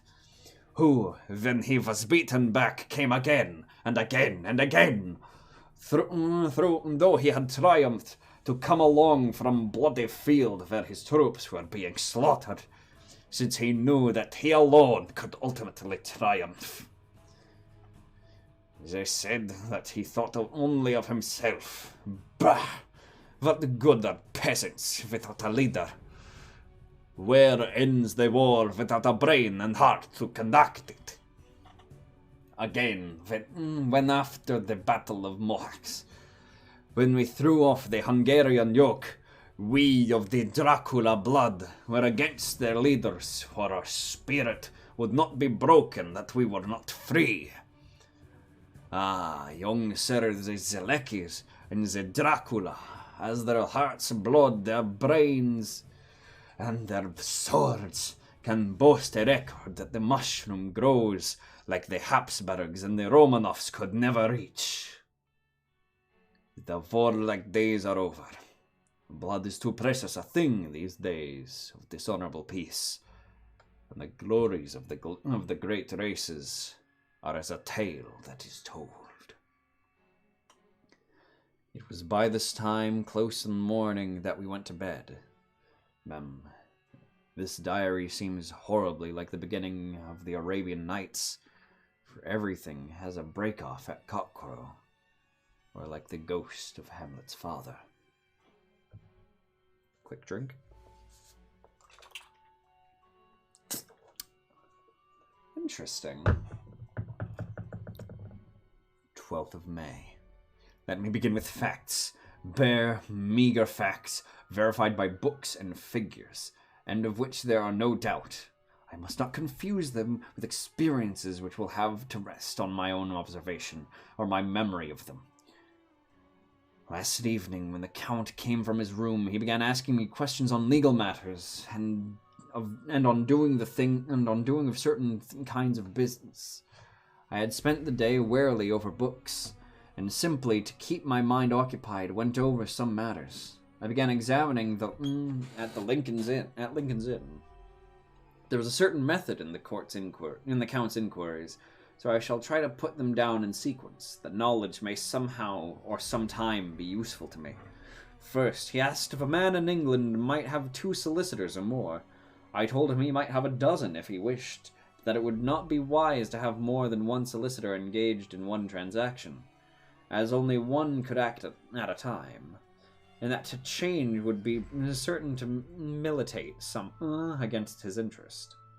He seemed thoroughly to understand, and went on to ask if there were any practical difficulty in having one man to attend, say, to banking, and another to look after his shipping, in case local help were needed in a place far from home of the banking solicitor.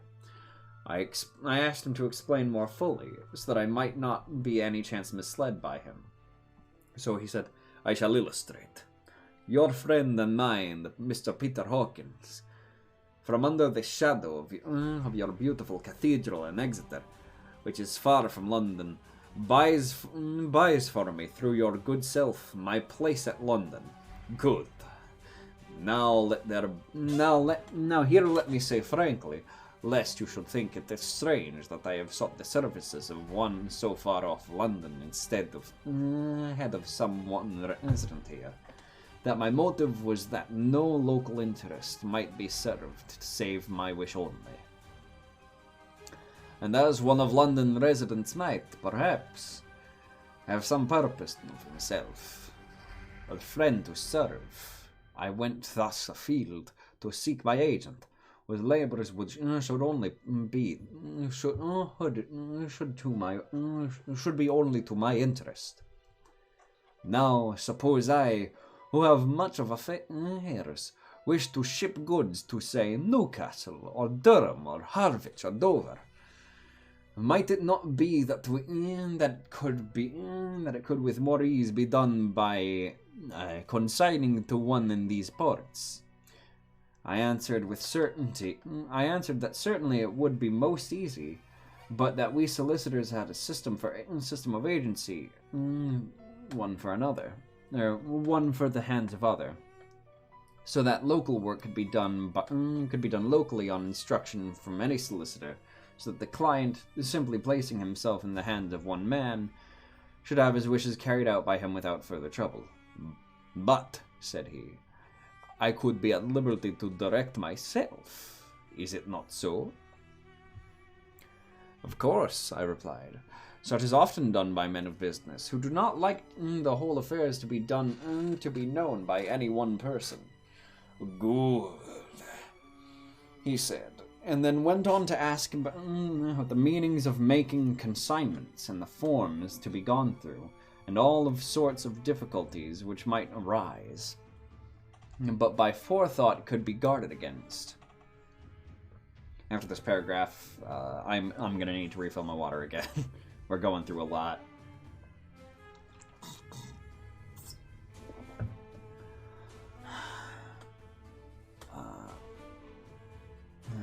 I explained all these things to him to the best of my ability, and he certainly left me under the impression that he would have made a wonderful solicitor. Hydrate the spooter. I try. For there was nothing he did not think of or foresee. For a man who was never in the country, and who did not evidently do much in the way of business, his knowledge and acumen were wonderful. When he had satisfied himself on these points of which he had spoken, and I had verified all as well as I could by the books available, he suddenly stood up and said, "Have you written since your first letter to our friend Mr. Peter Hawkins, or any other?" It was with some bitterness in my heart that I answered I had not, that as yet I had not seen any opportunity of sending letters to anybody. "Then write now, my young friend," he said, laying a heavy hand on my shoulder. "Write to our friend and to any other. Say, if it will please you, that you shall stay with me until the month from now." "Do you wish me to stay so long?" I asked, for my heart grew cold at the thought. "I desire it much. Nay, I will take no refusal. When your master, employer, what you will, engaged that someone should come on his behalf, it was understood that my needs only were to be consulted. I have not stinted, is it not so?" What could I do but bow acceptance? It was Mr. I realize I've gone on from the paragraph, but it's fine. I think I'll just try to finish the chapter. Because fuck it. It was Mr. Hawkins' interest, not mine, and I had to think of him, not myself. And besides, while Count Dracula was speaking, there was that in his eyes and in his bearing which made me remember that I was a prisoner, and that if I wished it, I could have no choice. The Count saw his victory in my bow, and his mastery in the trouble of my face, for he began at once to use them, but in his own smooth, resistless way. "I pray you, my good young friend, that you will not discourse of things other than the business in your letters. It will doubtless please your friends to know that you are well, and to look forward to getting home to them. Is it not so? As he spoke, he handed me 3 sheets of notepaper and 3 envelopes. They were all of thinnest foreign post, and looking at them, then at him, noticing his quiet smile, with sharp canine teeth lying on the red underlip, I understood as well as if he had spoken that I should be careful what I wrote, for he would be able to read it. So I determined to write only formal notes for now, but to write fully to Mr. Hawkins in secret, and also to Mina, for to her I could write in shorthand, which would puzzle the Count if he did see it. When I had written my 2 letters, I sat quiet, reading a book whilst the Count wrote several notes, referring as he wrote them to some old books on his table. He then took up my 2 and placed them with his own, and put by his writing materials. After which, the instant the door had closed behind him, I leaned over and looked at the letters, which were face down on the table. I felt no compunction in doing so, for under the circumstances I felt I should protect myself in every way I could. One of the letters was directed to Samuel F. Billington, No. 7, The Crescent, Whitby. Another to Herr Luttner, Varna. The third was to Coutts & Co., London. The fourth to Heron Klopstock and Billruth, bankers, Budapest. The second and fourth were unsealed, and I had just about to look at them when I saw the door handle move. I sank back into my seat, having just had time to replace the letters as they had been, and to resume my book before the Count, holding still another letter in his hand, entered the room. He took up the letters and stamped them carefully, and turned to me and said, "I trust you will forgive me, but I have much work to do in private this evening. You will, I hope, find all things as you wish." The door he turned, and after another moment's pause, said, "Let me advise you, my dear young friend, nay, let me warn you in all seriousness. Should you leave these rooms, you will not by any chance go to sleep in any other part of the castle. It is old and has many memories, and there are bad dreams for those who sleep unwisely. Be warned. You should sleep now, or ever overcome you. Or be like to do, then haste to your own chamber, or to one of these rooms, for your rest will then be safe. But if you do not be careful in this respect, then..." He finished his speech in a gruesome way, for he motioned with his hands as if he were washing them. I quite understood. My only doubt was to whether any dream could be more terrible than the unnatural, horrible net of gloom and mystery which seemed to be closing around me. Later, I endorsed the last words written, but this time there is no doubt in question. I shall not fear to sleep in any place where he is not. I have placed a crucifix over the head of my bed. I imagine my rest is thus freer from dreams, and there it shall remain. When he left me to my room, after a little, oh no, a spooky, mysterious, handsome man is taking very good care of me, as any host should. What a nightmare. To be fair, he was actually kind of described as being uncomfortable to look at. But also, he is very clearly laying down some, like, subtextual threats, you know? It's like when someone's being, like, what's the term? Dracula's vibes to me is someone who's being falsely polite, you know?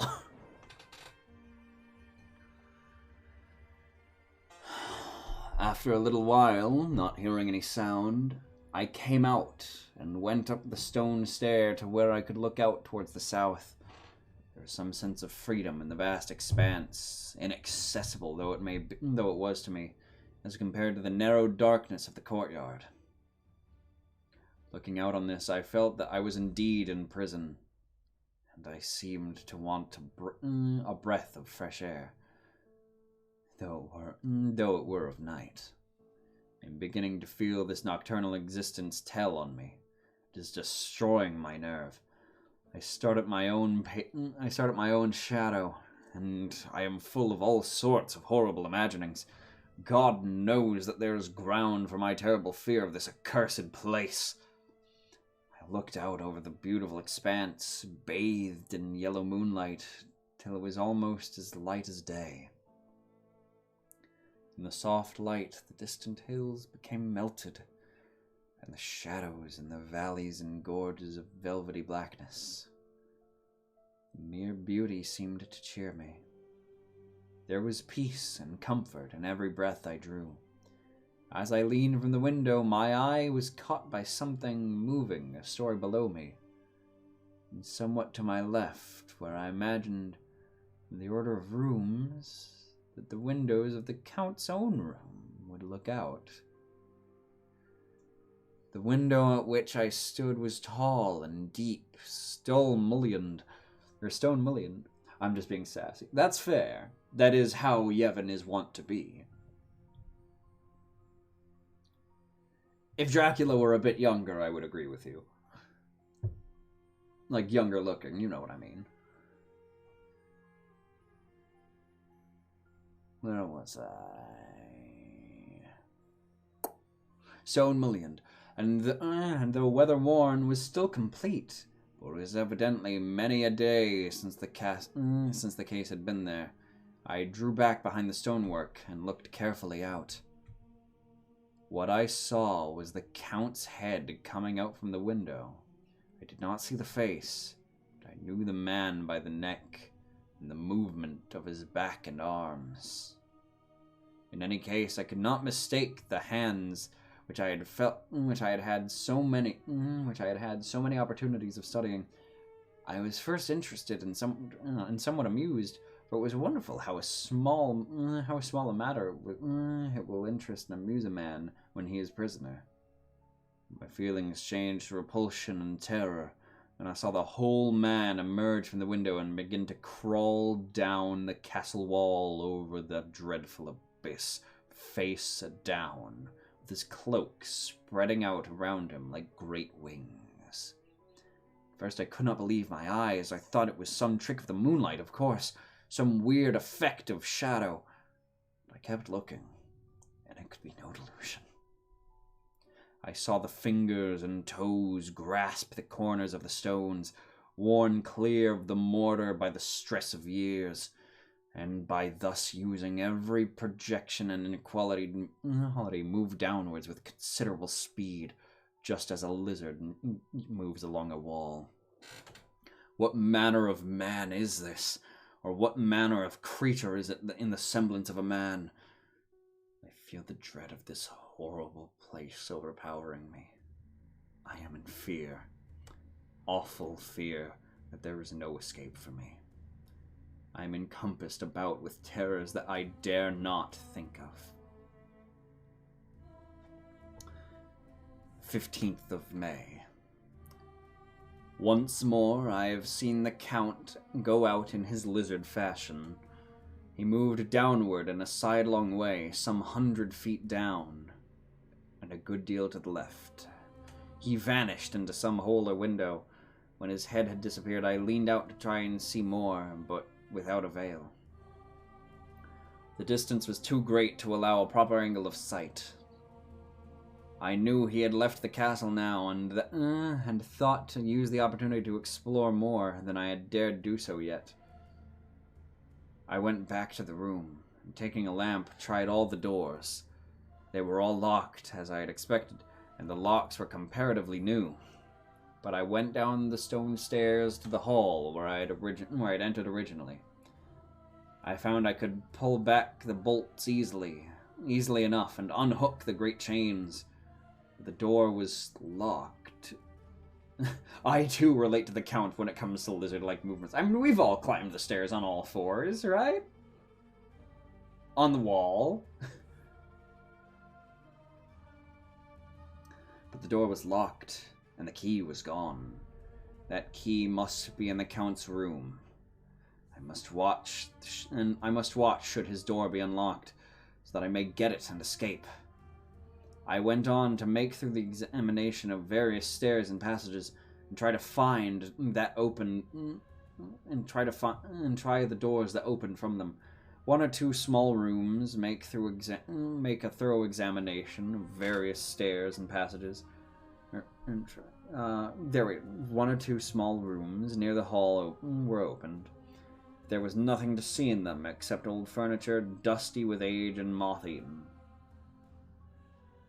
At last, however, I found one door at the top of the stairway, which, though it seemed to be locked, gave a little under pressure.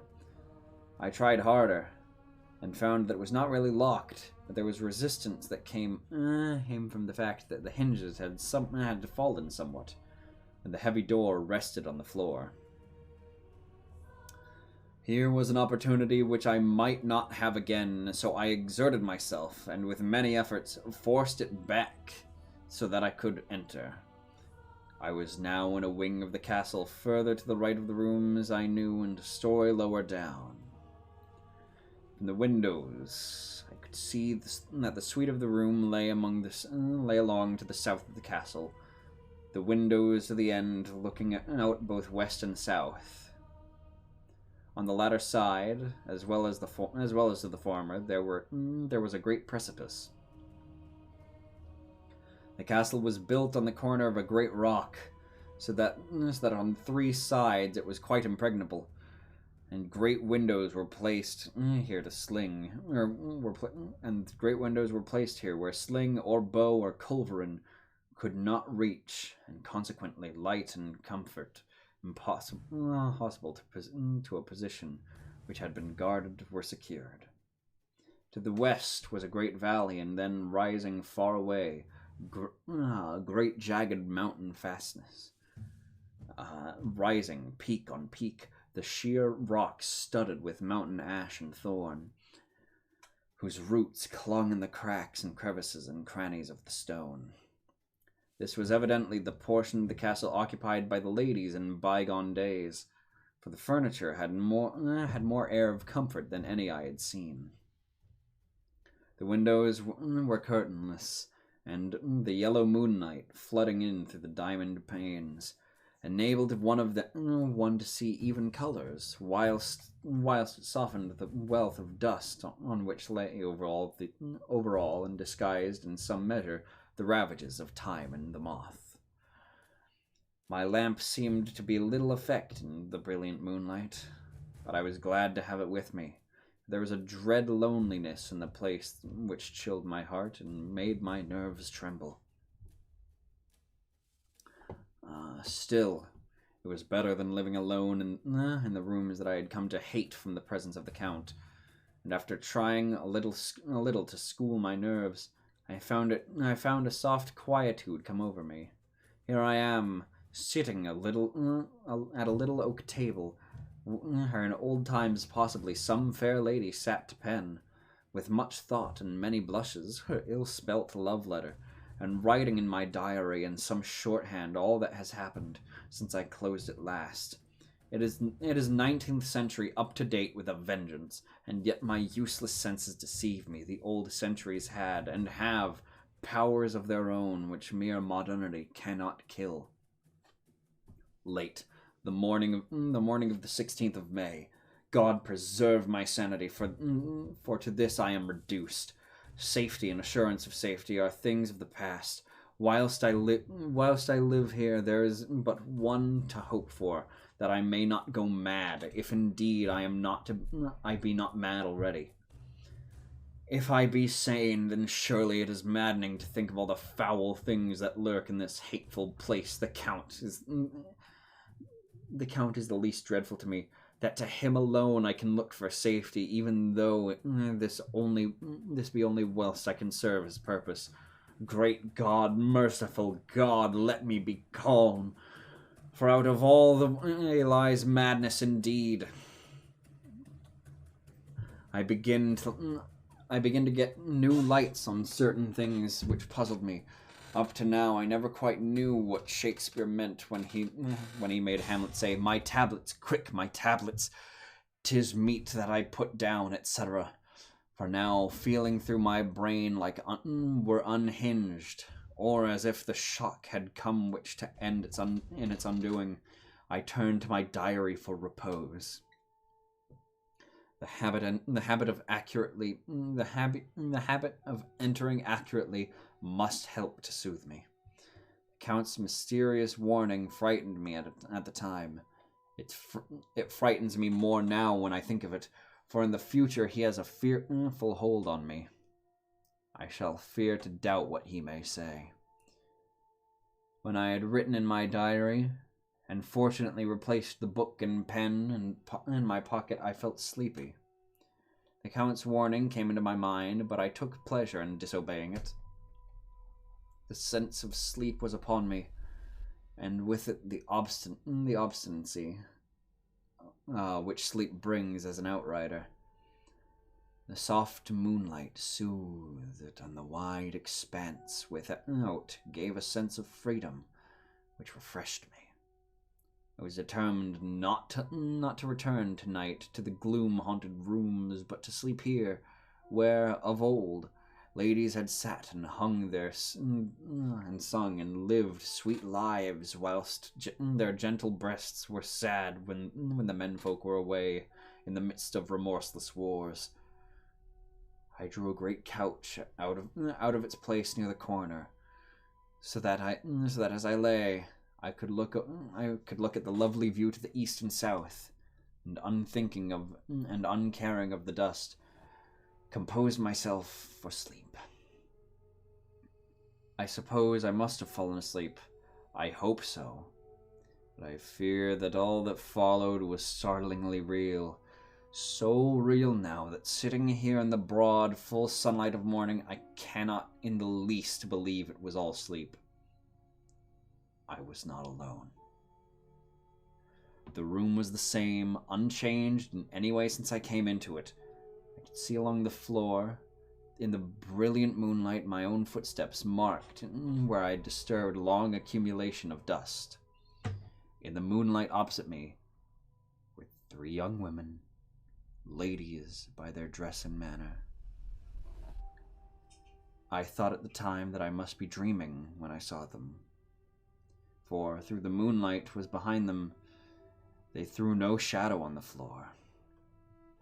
They came close to me and looked at me for some time, then whispered together. 2 were dark and had high aquiline noses like the Count, and great dark piercing eyes that seemed to be almost red when contrasted with the pale yellow moon. The other was fair as can be, with great wavy masses of golden hair and eyes like pale sapphires. I seemed to somehow know her face, and to know it in connection with some dreamy fear. I could not recollect at the moment how or where. All 3 had brilliant white teeth that shone like pearls against the ruby of their voluptuous lips. There was something about them that made me uneasy, some longing and at the same time some deadly fear. I felt in my heart a wicked, burning desire that they would kiss me with those red lips. This is not good to note this down, lest in some day it should meet me in his eyes and cause her pain. They paid for Visalign. Absolutely. You gotta. But it is the truth. They whispered together. Then they all 3 laughed. Such a silvery, musical laugh. But as hard as though the sound could never have come through softness of human lips. It was like intolerable, tingling sweetness of water glasses when played on my cunning hand. The fair girl shook her head coquettishly, and the other 2 urged her on. One said, "Go on. You are the first, and we shall follow. Yours is the right to begin." The other added, He is young and strong. There are kisses for us all. I lay quiet, looking out but under my eyelashes in the agony of the delightful anticipation. The fair girl advanced and bent over me till I could feel the movement of her breath upon me. Sweet as it was in one sense, honey sweet, and sent the same tingling through the nerves as her voice, but with a bitter underlying to the sweet. A bitter offensiveness as one smells in blood. I was afraid to raise my eyelids, but looked out and saw perfectly under the lashes. The girl was on her knees, bent over me, simply gloating. There was a deliberate voluptuousness which was both thrilling and repulsive, and as she arched her neck and actually licked her lips like an animal, till I could see in the moonlight the moisture shining on the scarlet lips and on the red tongue as it lapped the white, sharp teeth. Lower and lower went her head as the lips went below the range of my mouth and chin and seemed to fashion on my throat. She then paused, and I could hear the churning sound of her tongue as it licked her teeth and lips, and could feel the hot breath on my neck. Then the skin of my throat began to tingle as one's flesh does when the hand that is to tickle it approaches nearer and nearer. I could feel the soft shivering touch of the lips on the super-sensitive skin of my throat, and the hard dents of two sharp teeth just touching and pausing there.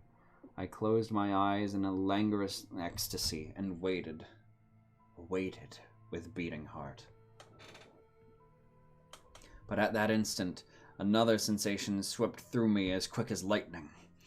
I was conscious of the presence of the Count, and of his being as if lapped in a storm of fury. As my eyes opened involuntarily, I saw his strong grasp of the slender neck of the fair woman, and with giant's power draw it back, the blue eyes transformed with fury, the white teeth champing with rage, and the fair cheeks blazing red with passion. But the Count, never did I imagine with such wrath and fury even to the demons of the pit.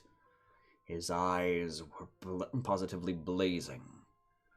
The red light in them was lurid, as if the flames of hellfire blazed behind them.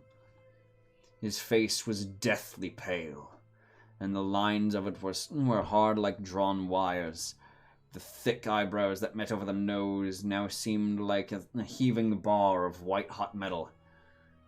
With a fierce sweep of his arm, he hurled the woman from him and motioned to the others as though he were beating them back. It was the same imperious gesture that I had seen him use to the wolves. In a voice, though low and almost in a whisper, seemed to cut through the air, then hang around the room as he said, "How dare you touch him, any of you? How dare you cast eyes on him when I had forbidden it? Back, I tell you all.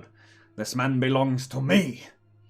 Beware how you meddle with him, or you'll have to deal with me." The fair girl, with a laugh of ribald coquetry, turned to answer him. "You yourself never loved. You never love." He gay.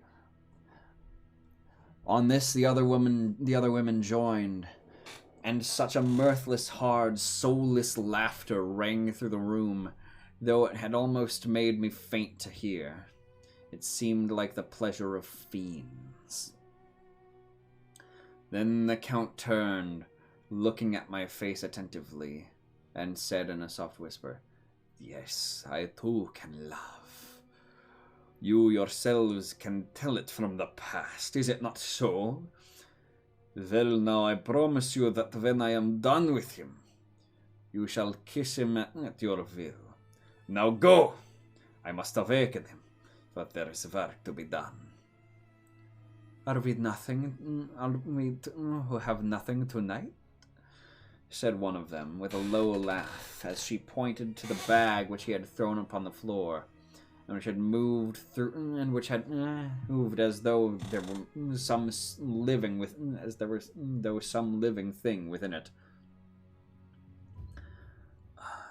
For answer, he nodded his head.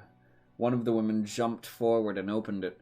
If my ears did not deceive me, there was a gasp and a low wail as of a half-smothered child.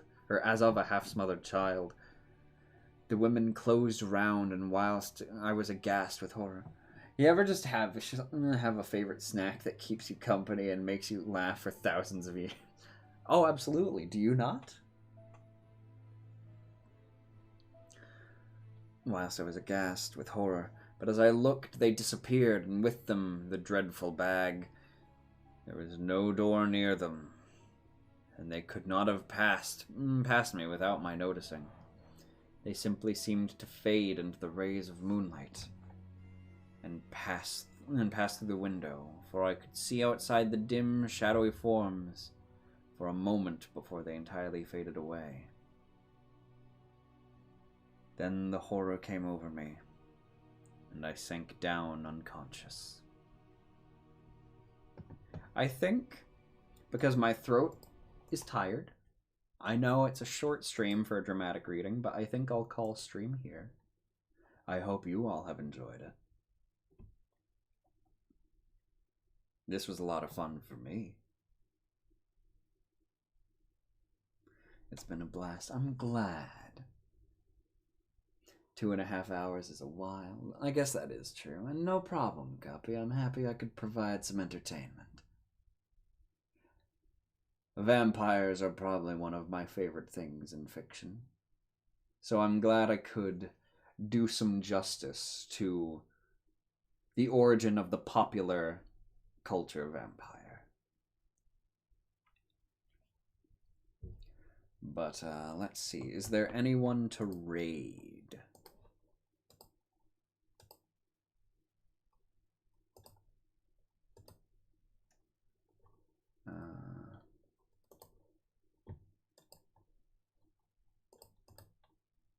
Create a dashboard. Raid channel. What are you guys thinking? Should we raid Atlas, Lark, or the other Kumo? I'm thinking Kumo. I don't follow Nacho. I should.